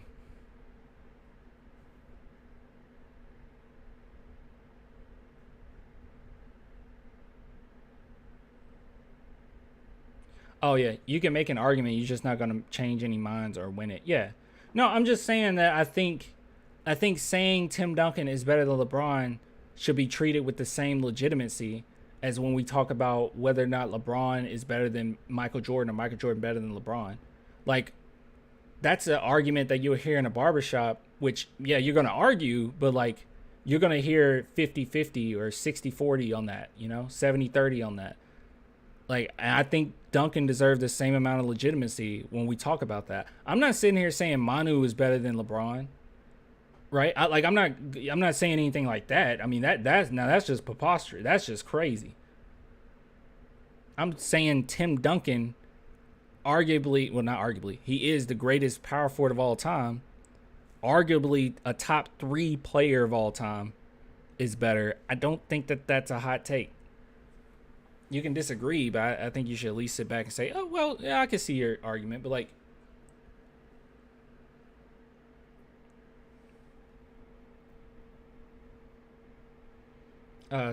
Duncan is top 3. MJ, Bron, Duncan.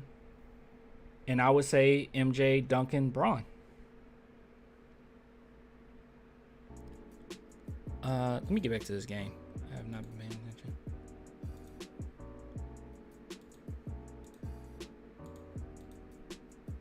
It's on commercial. I don't think the Spurs need Dame for the long run. Oh, dude, I do not want Dame Lillard. That is not a good idea. If anything, we just get involved in a 3-team trade. I would not agree with grabbing Dame.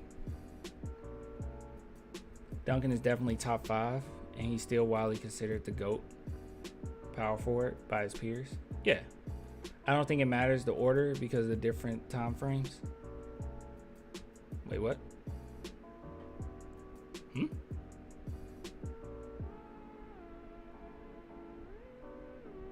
Duncan may be better in prime, but LeBron overall greatness is better. That's fine. What happened? Why are everyone looking up? Oh, thanks, Phyllis. Thanks for the super chat. Say glad to have you back, Clan. Yeah, man. Dude, how many times have Malachi Branham got blocked? He just hit another shot, but he keeps getting blocked.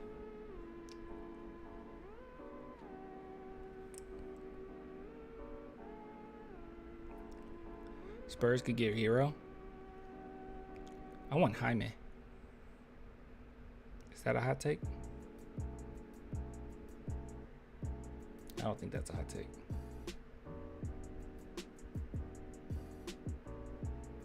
If we can get Jaime Jaquez, if I said it wrong, you can correct me, chat. That would be huge if they would be willing to give him up. That would be crazy. I would probably give away like a future first, and a second for Jaime. Protect it first.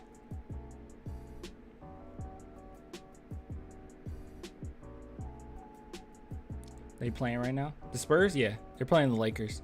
It's about 5 minutes left. We're up 93 to 85 on my screen. Even Miami fans want to get rid of him. That should say something. Tyler Hero, I mean, the Miami Heat been trying to get rid of him for a minute. Jaquez would be good for San Antonio considering his Mexican American roots. Is he Mexican? Is he half Mexican? I didn't know he was half Mexican. Ugh. I saw his parents. I didn't know. I just really like him. And once again, I said this earlier. Dang, Malachi just knocked down another shot. I said this earlier, but my favorite archetype is someone like Hyman. Like, that's my archetype. Like, those are the guys I resonate with. Those are the guys I love. The crafty guys. The crafty, smart, patient, high IQ guys. I'm crazy about those players. He's the first Mexican to be drafted in the first round history. Oh, wow. It's pretty cool. Who does Jaquez play for? Miami. They got him with the, correct me chat, 19th pick, right? I think they grabbed him with the 19th pick. By the way, his parents are very annoying. I watched the draft interview. His parents are very annoying. His dad just, I don't know, rubs me the wrong way. Malachi's just putting on a show. What the heck is going on?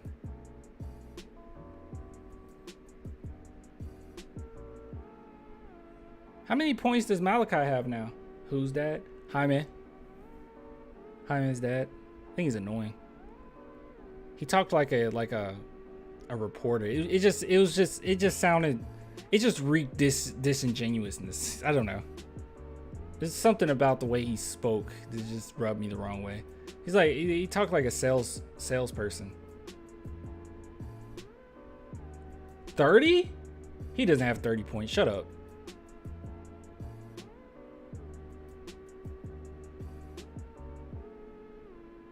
What's the score? 99 to 90.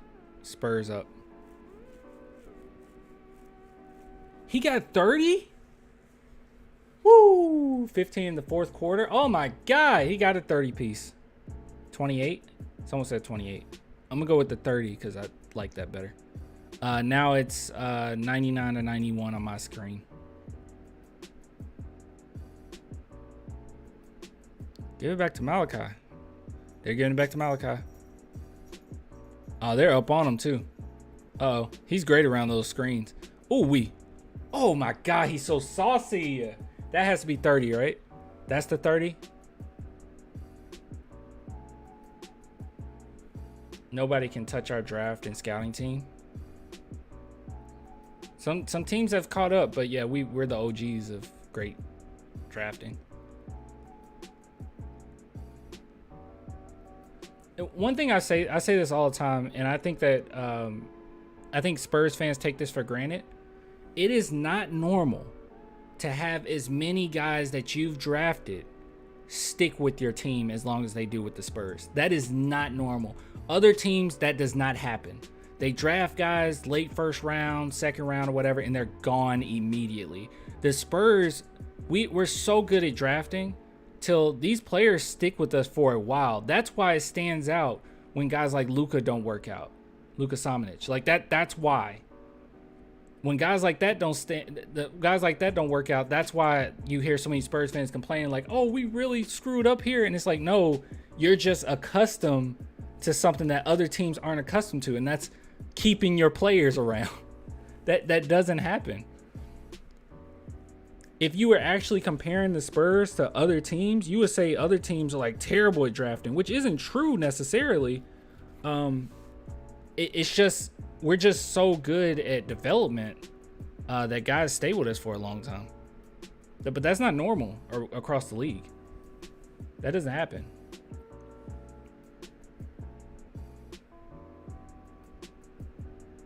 You guys know what I'm saying, right?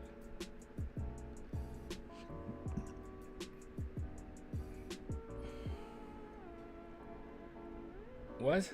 Antonio says Tim Duncan was your whole franchise, nothing more. Okay, well, calm down. Yeah, calm down a little bit. Wait. No, Antonio also says Popovich is a terrible coach. Can't wait to see the Spurs suck again this season. What the heck is going on with you, man? That's like, look, I'll just say this. I won't listen to any fans, so that includes you. I won't even listen to myself, all right? I'll just listen to what Duncan himself, Tony, and Manu Ginobili, and other players that have been coached by Pop, and the Olympic team being coached by Pop. I'll see what they have to say about Pop, all right? By the way, all of them say he's great. The only ones that say he's not, well, actually, none say he's not. Even does anyone say Duncan's a bad coach that have actually been coached by Pop? I mean, does anyone say Pop's a bad coach that's actually been coached by Pop? I don't think so. Even Steven Jackson talks a lot of trash, but he never said like Pop is a bad coach. He never said that. DJ never said that. Kawhi never said that. No one ever says that. Yeah, everyone that's been coached by Pop, I don't think there's been one.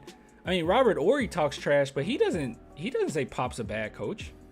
Yeah, no, Pop's the greatest of all time. Also, I mean, not only is Pop the greatest of all time, like that can be a subjective view, but like empirically, winning wise, he's won the most ever. So like, okay, he's won the most games ever. So you don't really have an argument. What, Popovich literally never adjusts during games, and rolls out terrible lineups. Tim Duncan was your franchise. Tim Duncan's huge for us. Don't get me wrong. But no, Popovich is like the master of adjustments. Even season to season adjustments. You watch the 99 Spurs versus like the 03 Spurs versus the 07 Spurs versus the 14 Spurs. Like, those are completely different teams. He had to adjust throughout the years. He's like the master adjuster. The only flaw with Pop is sometimes he outthinks himself. That's like his only flaw. And everyone has a flaw, and that's his. He overcoaches. But like, who are we comparing Popovich to, right? Like, if Popovich isn't a great coach, then who is, right? Like, I mean, who is? I mean, if you want to, what, Steve Kerr? And then I could just say Steve Kerr isn't a great coach. Steph Curry made that franchise. It's like, no, there's a such thing as a great coach. Let's see. Danny Green, Kawhi, Splitter, Parker, Duncan would get a 15-point lead, and Popovich would sub them out, and the Spurs would lose their lead every time. Do you have evidence of this? That Popovich would sit Danny, Kawhi, Splitter, Parker, and Duncan all at the same time with a 15-point lead, and then we would lose the lead?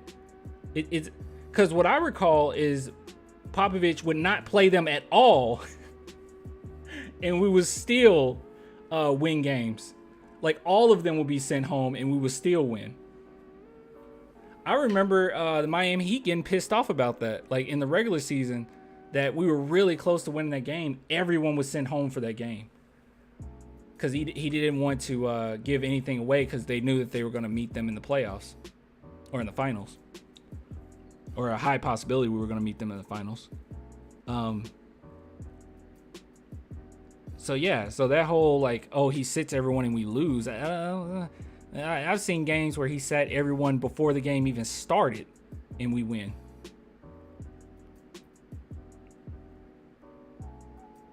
Also, why would you keep your star players in at the end of the game when you're up by 15?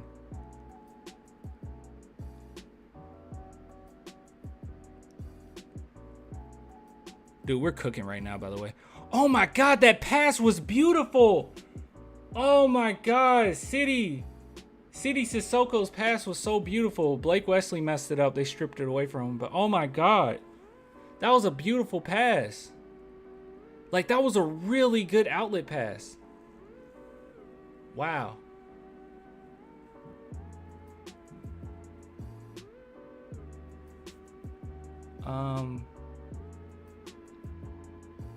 Spolstra plays his best players the whole game when he needs to. Popovich putting Parker on Klay Thompson and Steph Curry when you have Danny Green and Kawhi Leonard.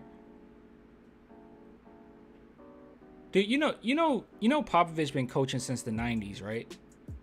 And like, I don't know. You're very anecdotal with your, I don't know. That's like the smallest of sample size. Like, Duncan, Popovich is a good coach. What about that time he had Tony Parker guarding Klay? That's it. I mean, what about all the wins? Could we go through every single one? I mean, he was 50 plus wins a season. Can we go through every single like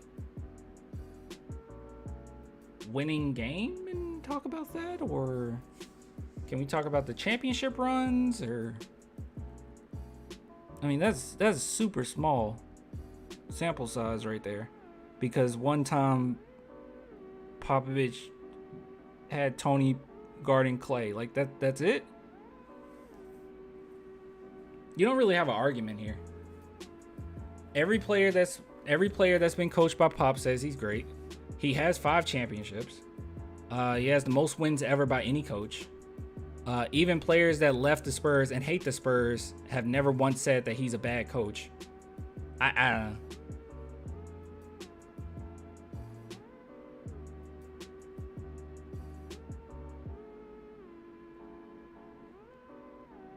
Ooh, City, he did a spin move and bricked it. How's the last decade going? During the last decade, we've made it to a Western Conference Finals and we've won a championship. So pretty good. Yeah, pretty decent. It's going pretty well. Also, you bringing up Spolstra. I mean, what has Spolstra done better than Pop? Spolstra is a great coach, by the way, but like, what has he done better than Pop? I mean, are we not going to bring up Spolstra in the past decade? I mean, what about Spolstra in the past decade? What has Spolstra done in the past decade?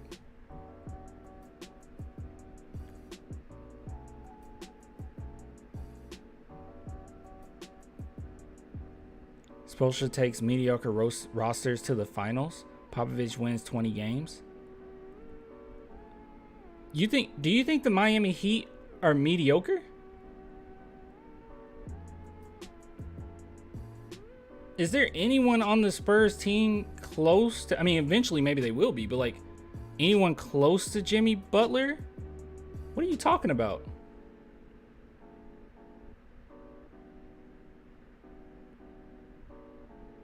Miami Heat's a good team.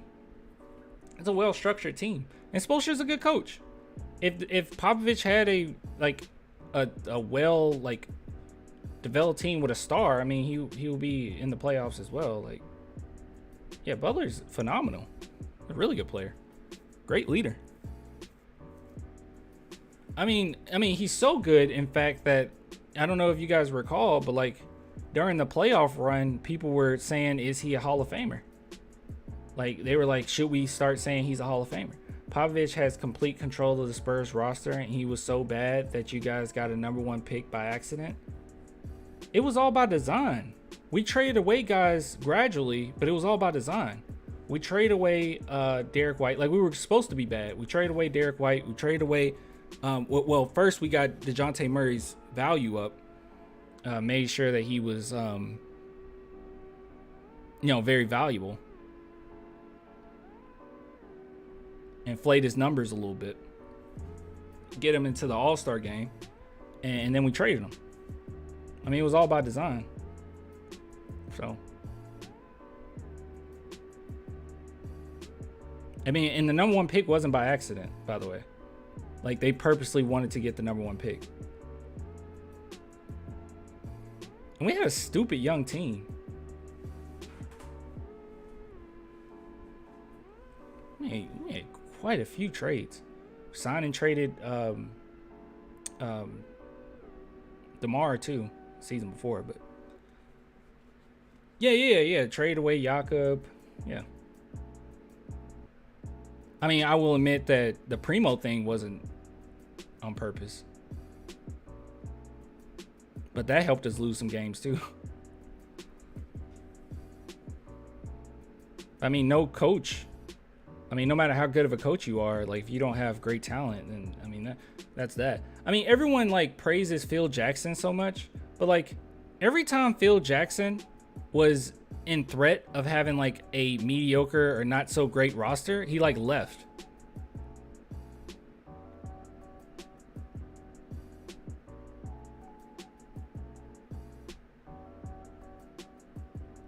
Can we at least agree that Duncan is super underrated? The guy battled Shaq in his prime. Robinson couldn't defend him in practice. Duncan's rookie year. Truly incredible athlete. No one disagreed with that. It's just, but I never once, even when I was saying like I think Duncan is better than LeBron, I never once said like Popovich didn't matter or he wasn't. Like, why would Duncan have full control? All right, we can say like, yeah, Popovich did have control and everything, but like Duncan was the star, right? Duncan stuck with Pop. Why is that? Why would somebody of his caliber stick with Pop? And that's really what it comes down to.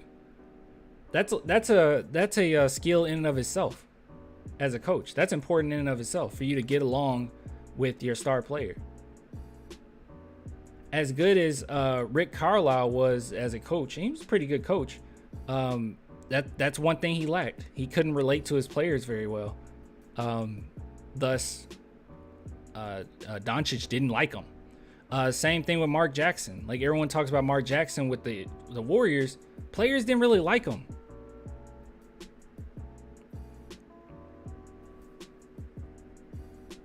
Starting lineup next year.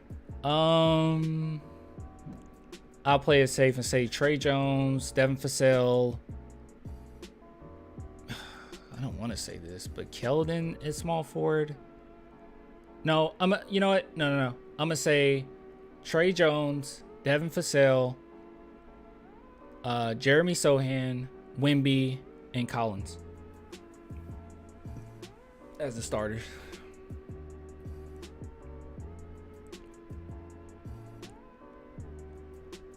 Jacob says Trey Jones, Keldon, Devin, Jeremy, Wemby. Probably, but I will put Keldon on the bench and try to start Collins.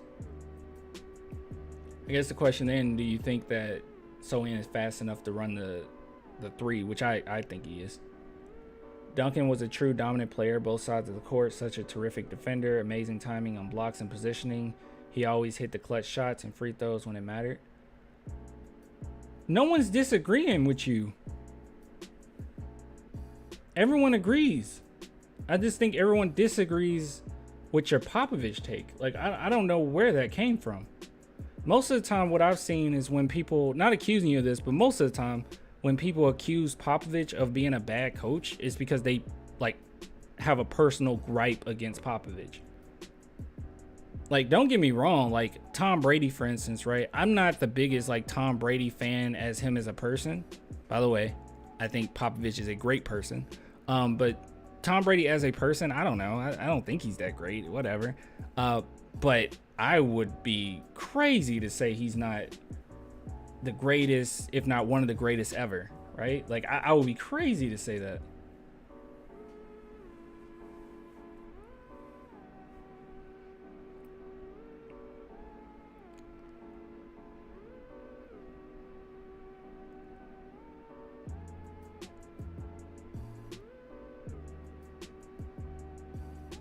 What's the Summer League championship? Do we have Serge Jabari Rice? Yeah. He signed today. All right, there was something else that I want to talk about, and this will probably be the last thing. Let's see.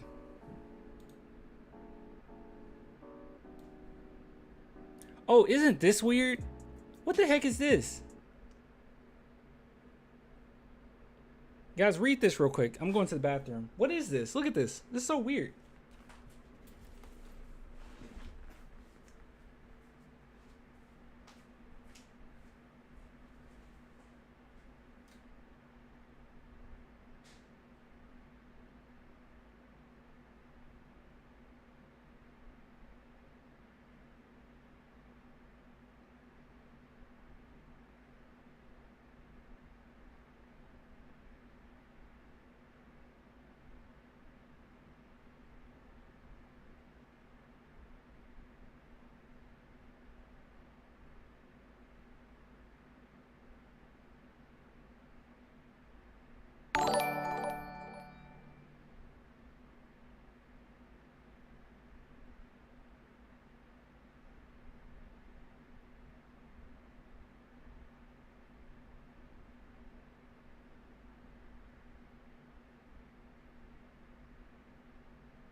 Yeah, I'm back. Isn't that weird? You guys weren't paying attention, were you? I just thought this was weird. The heck is this? Oh, wait. This is something else. We live in a generation where a man of the family doesn't want the wife and mother of his kids to showcase booty cheeks to please others, and he gets told how much of a hater he is. This is so weird. I had no idea this was. I'm not familiar with like celebrity culture, dude. But what the heck? What is this? This is Keke Palmer's like boyfriend? Dude, it was so strange. He posted something that was like she was just like, you know, at an Usher concert, dressed nice or whatever. And then he put this, he said, "It's the outfit though, you a mom." He just sounds abusive. What the heck? I thought this was a joke. Like everyone was jumping on it like, how dare he? And I was like, no, dude, he's playing around. Like he's being like ironic. And like no, he wasn't. He was dead serious. Who is this dude? The heck? What the heck? I never been like infatuated about Keke Palmer like a lot of other people, by the way. But very strange.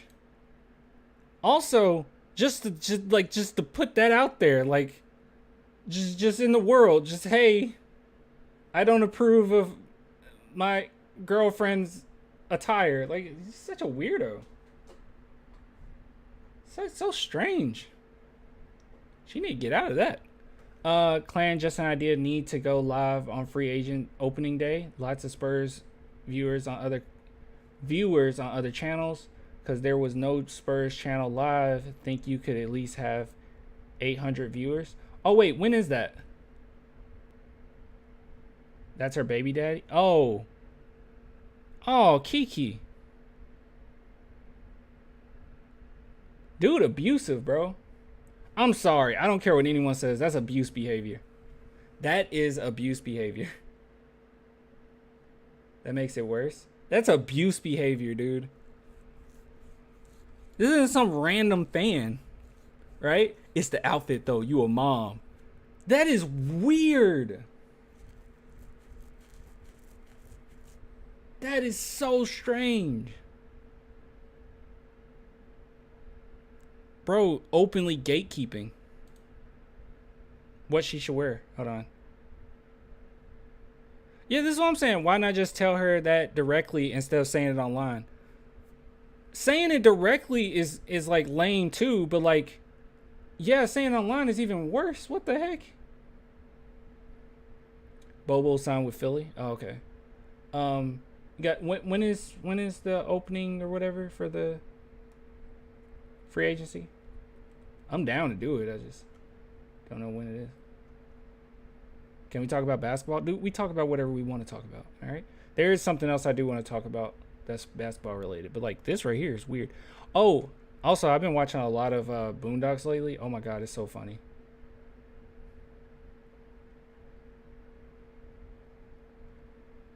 Spurs have beautiful uniforms. Do we have new uniforms? What the?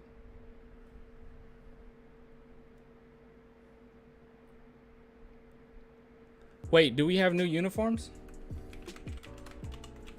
We don't have new uniforms, do we? I thought we were done with new uniforms. Yeah, we don't. What the heck are you guys talking about? I do like the classic edition. That's my favorite. Heat uniforms? Is the Boondocks reboot still happening? It got canceled, which sucks, but it's not going to be on Max. But I think it was something with Fox where they possibly could pick it up. I don't know, dude. It's been almost a decade now. It's such a good show. I was watching the first season and I was like, because I went into it, I was like, oh yeah, of course it gets better after the first season. But no, the first season might be its prime. Like second season is like the prime Boondocks. Third and fourth is all right. I think the third Aaron McGruder didn't have like anything to do with it or something like that. I don't know. So I'm not a Heat fan. Oh yeah, Osman. Yes, City. How do you say it? City Osman. I was kind of waiting and seeing what they're gonna do with that. City's actually a good player if you just keep him. The other will probably be kicked. I'm a pimp named Slickback. It's like a Tribe Called Quest. You got to say the whole thing. All right, Mr. Slickback. A pimp named Slickback.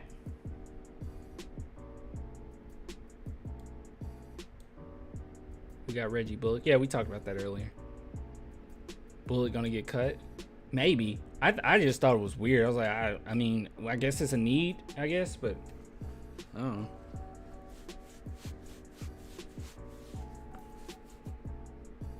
All right. There's something else though. Let's see if I can find it. I think it's on YouTube.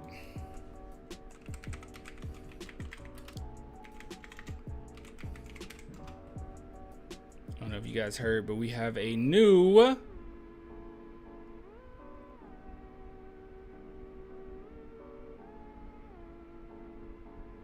9 days ago. We have a new Victor Wembanyama interview.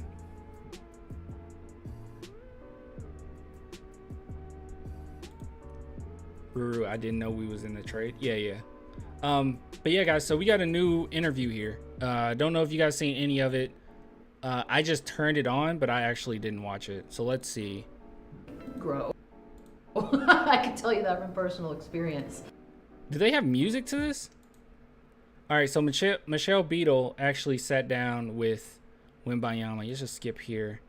Can I not? Okay, no closed captions. Sorry. It was my first interview. My first. All right. Okay, got to turn this off apparently, because they have their own music. First and his first, 24 years ago. The CB? Yeah. Wow. So here's what I only remember: the one sentence I learned in French. Whoa, that is a long. What the heck? That's a long time ago. Try to warm him up to be like, we're gonna be friends. Please critique how this sounds. Are you ready? Je voudrais un double chocolat, s'il vous plaît. Je voudrais. Perfect. Ooh. Une.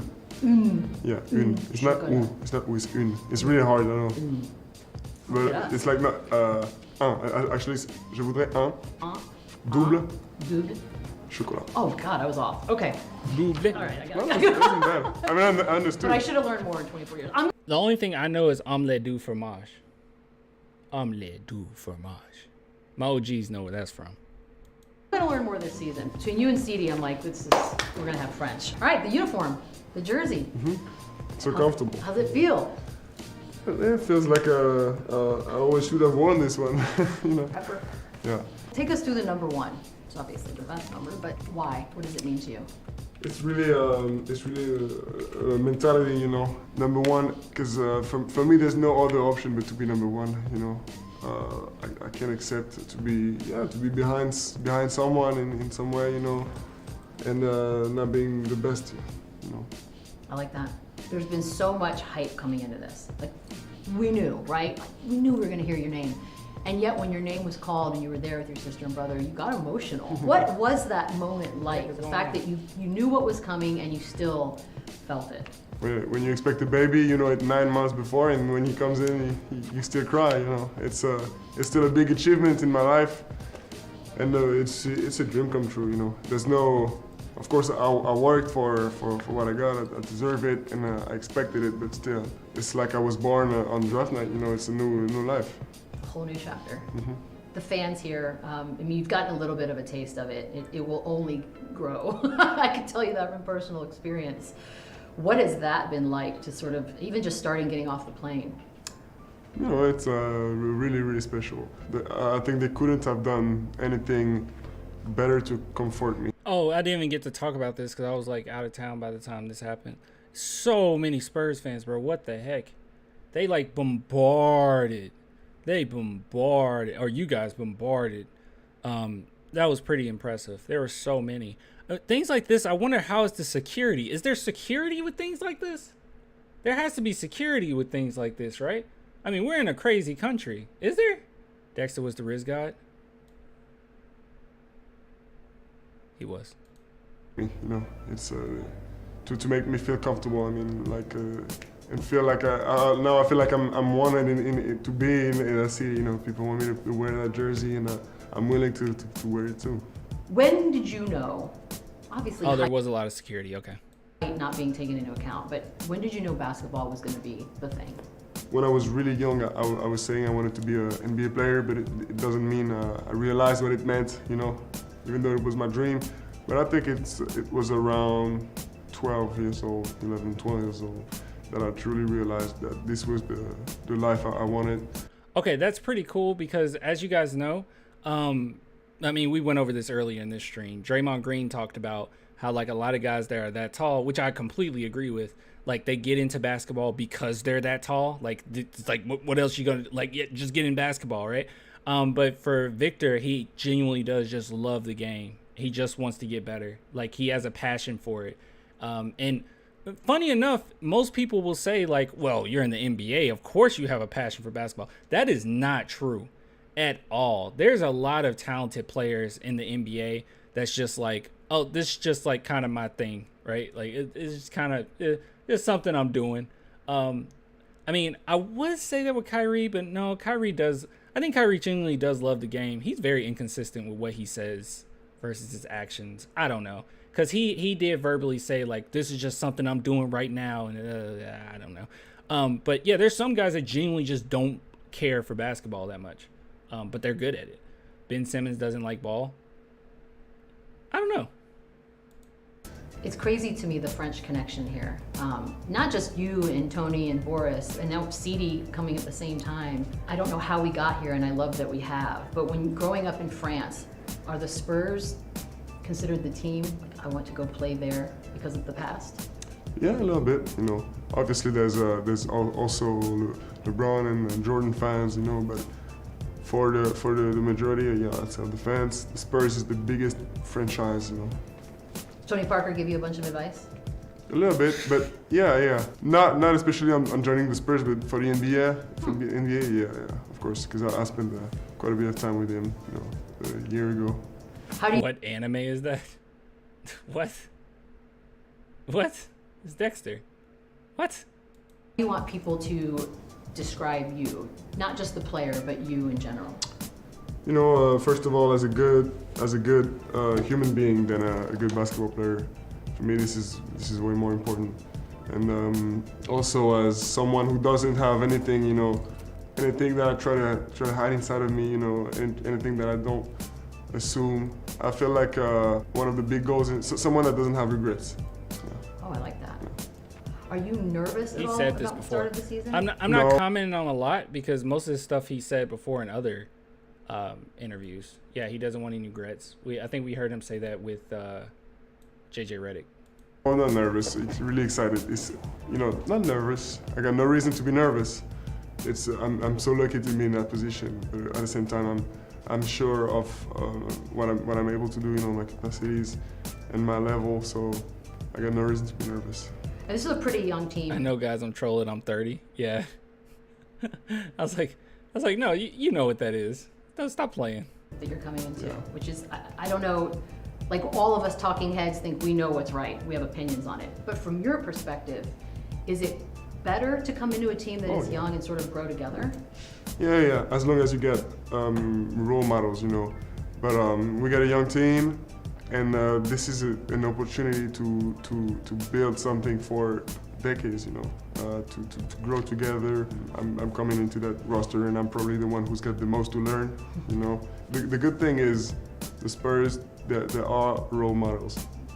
Coach Pop, obviously, but also, you know, I spent a little bit of time with Tim Duncan, Manu Ginobili. I don't think I got to talk about this either. Yeah, he went out to dinner with those guys. I think I could be wrong. All right, you guys can correct me in the chat. I don't think he knew David Robinson, Sean Elliott, and Duncan were going there. I think he talked to Popovich, and he told Pop, oh yeah, I'm going to have dinner with Manu. I wonder if it was Manu who reached out and then extended that out and like, okay, David, you want to come? Sean, you want to come? Duncan, you want to come? I would assume. Also, out of these guys' personalities, I would also assume Manu would be the one to facilitate it, right? I don't know. David Robinson and Sean Elliott. So, you know, Pop was there too? Okay. These guys are are still taking care of the team and the players and of me, which is important. So. Was that surprising, by the way, to have sort of generations of legends of Spurs still be available and willing to hang? Yeah, surprising, but a welcome surprise, you know. Yeah, it's a really good sign that they still live in San Antonio, you know, which means the city is great, and that they're still attached to the like my franchise, Edvin you know, which means the atmosphere and the culture is good too. God, that's crazy. You got Timmy out of the house. I think that's a pretty big deal. This team, this San Antonio Spurs, there's a culture of winning. When you say it and when you hear it, what does it mean to you?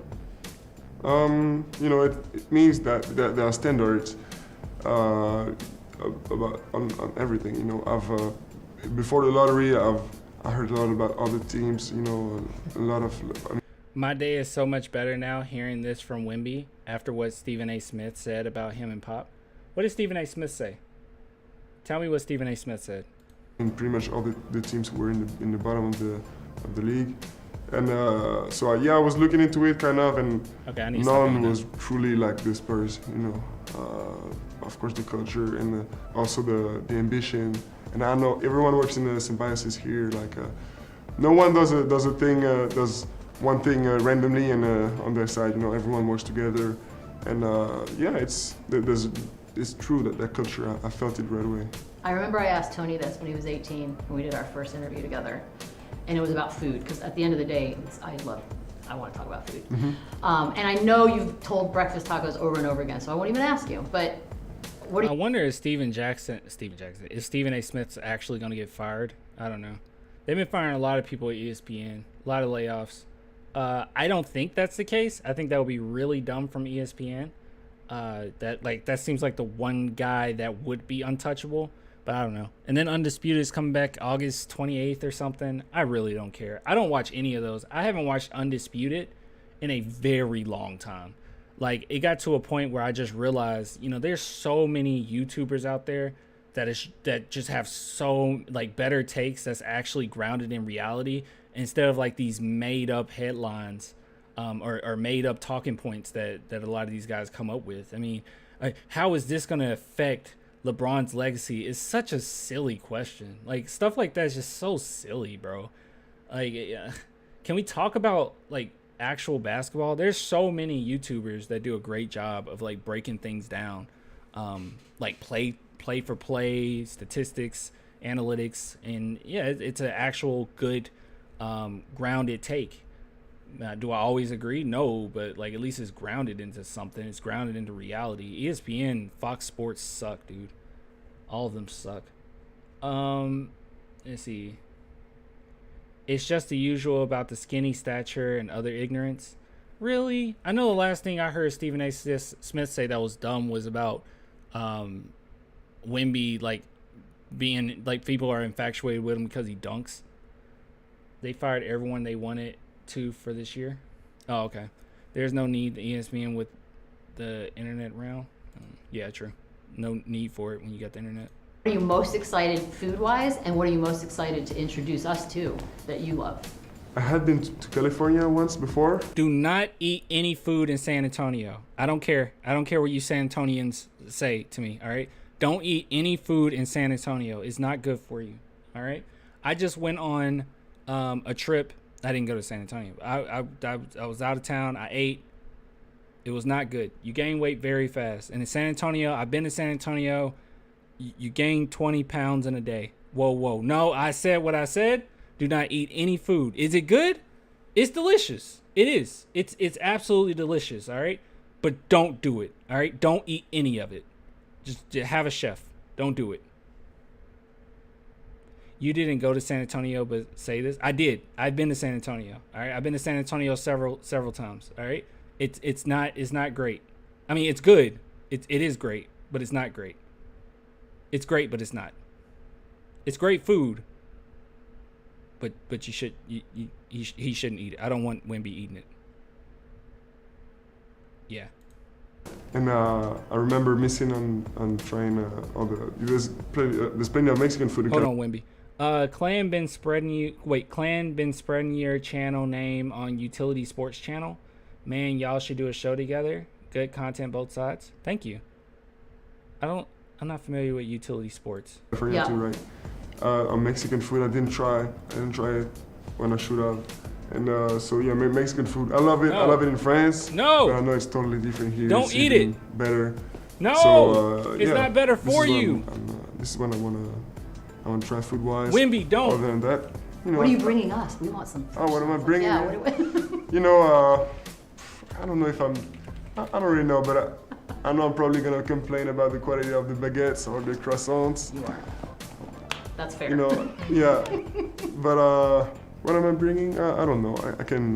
I'm probably gonna cook sometimes for the guys at home. Yeah, I that's what I'm hoping. The baguettes and the croissant, yeah, they might not be up to par. Can you make those things, and just in case they're all off? No. I mean, it's not common knowledge to know how to make croissants. To know how to eat them and to buy them, yeah. But know how to make them, no. I'm excited for you. I hope you get at least a day of just time with your family in silence, but I know that's not coming anytime soon. This take is more controversial than the Duncan and LeBron GOAT topic, Clan. No, it's not. Me saying don't eat in San Antonio because the food is too high calorie and too high carb is not controversial. All right? I don't want Wembanyama eating in San Antonio. It's a bad idea. It's a bad idea. It's not good. Is the food delicious? Yes. But it's not good for you. Are they gonna hang out a bunch with you? What's their plan? Yeah, you know, they're gonna spend a little bit of time here. My parents, you know, they gotta take care of me, but also my siblings. Yeah. So they're gonna be in France and here they're gonna switch, you know. But the good thing is they can do whatever they want, you know. When they want to be here for 2 months, then go back for 3 weeks, they can do it. It's gonna be chaos, and it's gonna be awesome. Congratulations, man. I guess that was a good interview. I don't know. Honestly, I kind of checked out. A lot of things Wemby said we've heard already. Yeah, we don't need Wemby being a 7'5" DL. Yeah, don't eat. Don't have one taco. That's it. Don't eat anything else. One taco. If he's still growing, then what? Then wait, I'll wait. Then wait, I'll wait. If he's still growing, then wait, I'll wait. I don't know what just happened. Maybe the first year to bulk a few. No. Just one. No one can do that. You're right. Eat none. You're right. Wemby, hold on. Where's Wemby? We gotta talk to him again. Wemby, hey, where are you? See, this is him thinking about it. Just none. Eat no tacos. No tacos, Wemby.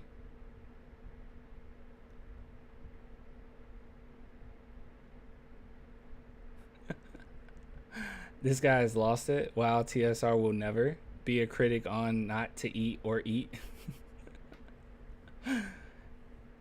Is he a big food guy? Don't do it. Don't do it, okay? Don't do it. Replace the tortillas with lettuce wraps. Okay, that works. Yeah, you can do that. But can he handle that? Is he capable of doing that? I don't know. It's so delicious, I wouldn't even take the chance.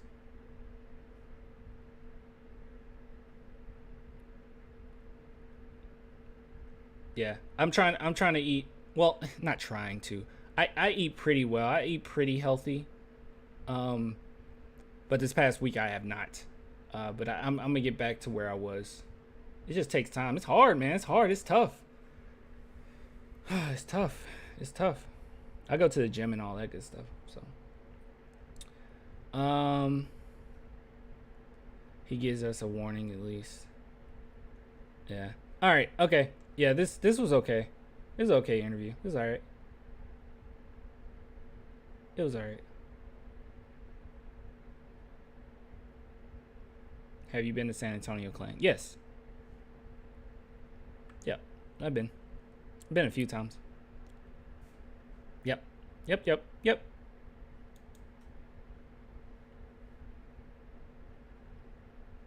All right, guys. I think that's it for me. think I'm gonna bounce off.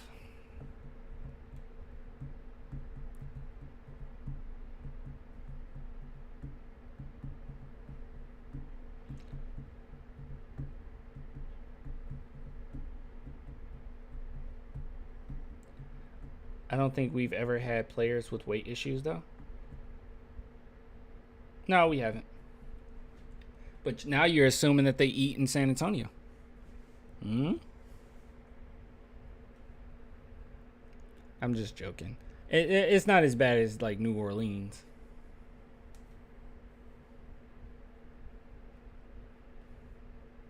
Join the Utility Sports Discord.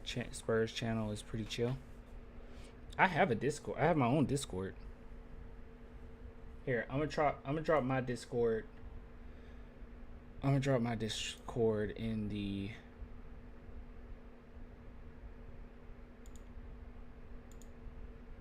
chat. Here we go.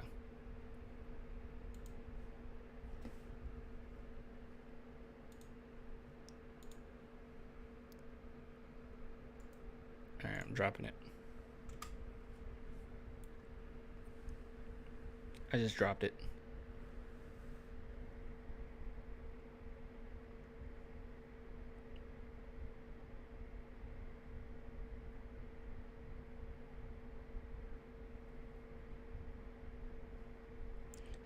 Yeah, but Utility Sports Discord supports San Antonio food. Sorry, clan. It's alright. Zion, she got his name tatted on her face. Oh, yeah, was that real? That was real. Dude, I don't know what's going on there. It's insane. I have no idea what's going on. Her account got, like, banned, and then she got his tattoo. I did not think that was real. Hold on. Was that real?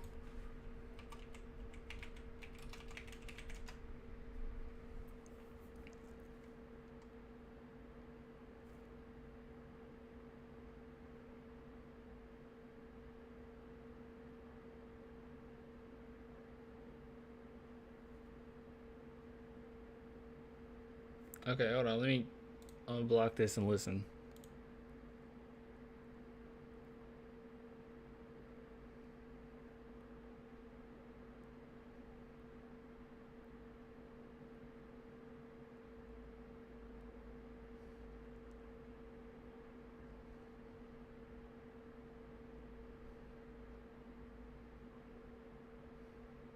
This is what I'm looking at, by the way.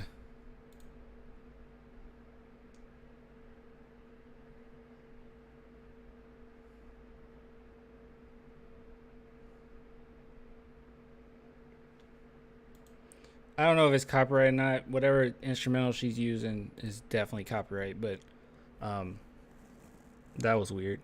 Doesn't look like she got a tattoo. I think that was fake. I did not think that was real. See if I go to videos.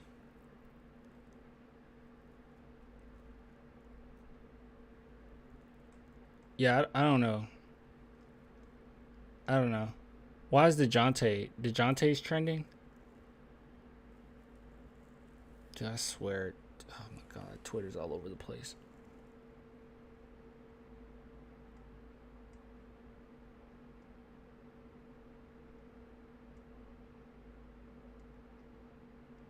Why is DeJounte trending? There's nothing even here for him to be trending for. God, this website.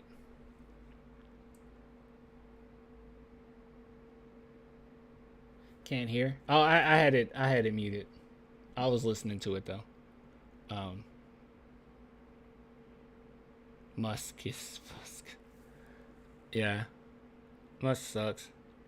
I jumped on there's another one that I think it was the devs before created this one. Someone got to send you an invite code, and someone sent me one for Blue Sky, which it was pretty good. It's pretty good. It's like Twitter. But it's like in the beta form right now. And it's good. It's all right. It's cool. I prefer it. I don't get like weird recommendations on it. But yeah, and then there's also, what's the other one? I think I don't know what it's gonna be called, but Zuckerberg's making a new Twitter. Perfect timing too.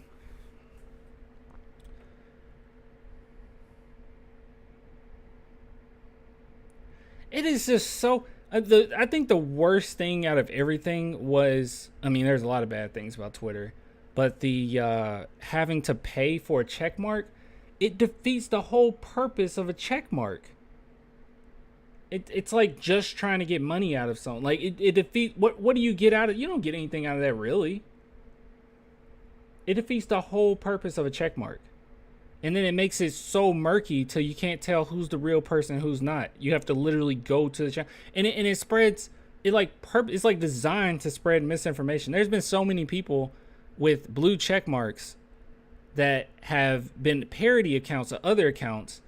And, you know, when you're scrolling through Twitter, a lot of times people don't do the extra homework. They just see somebody tweeted this. They got a bunch of likes, a bunch of comments. They're like, oh, that's weird. And they keep scrolling.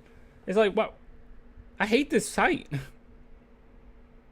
Man, I like your Demon Slayer cap. Bro, I just finished Demon Slayer season 2. Entertainment District arc. Oh my god. Oh my god. What the? Whoa. How? How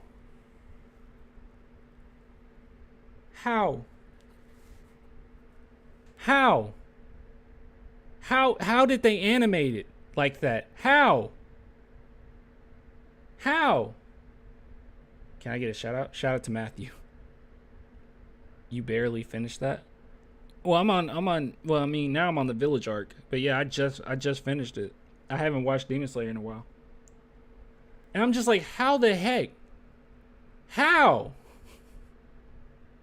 It was so good. Edge of my seat. Movie level quality. And I thought you couldn't get better than the Train, Demon Slayer Train movie. You could just, what the heck is going on? How can you be this great?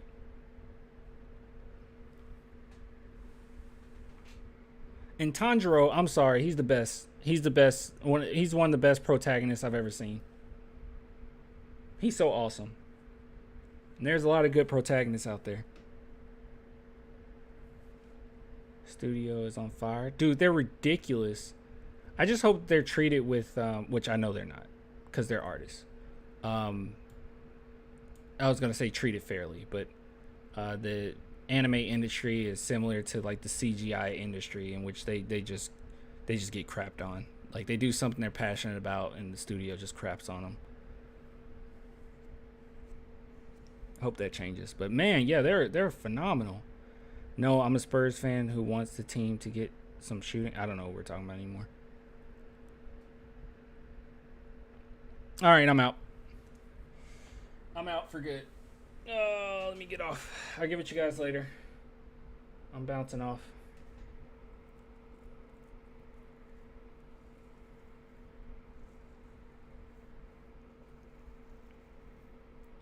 You guys have yourself a good night. Yeah, you have yourself a good night. A few of the things we talked about will be uploaded tomorrow. Ugh. All right. Deuces, guys. Deuces, deuces, deuces. Deuces.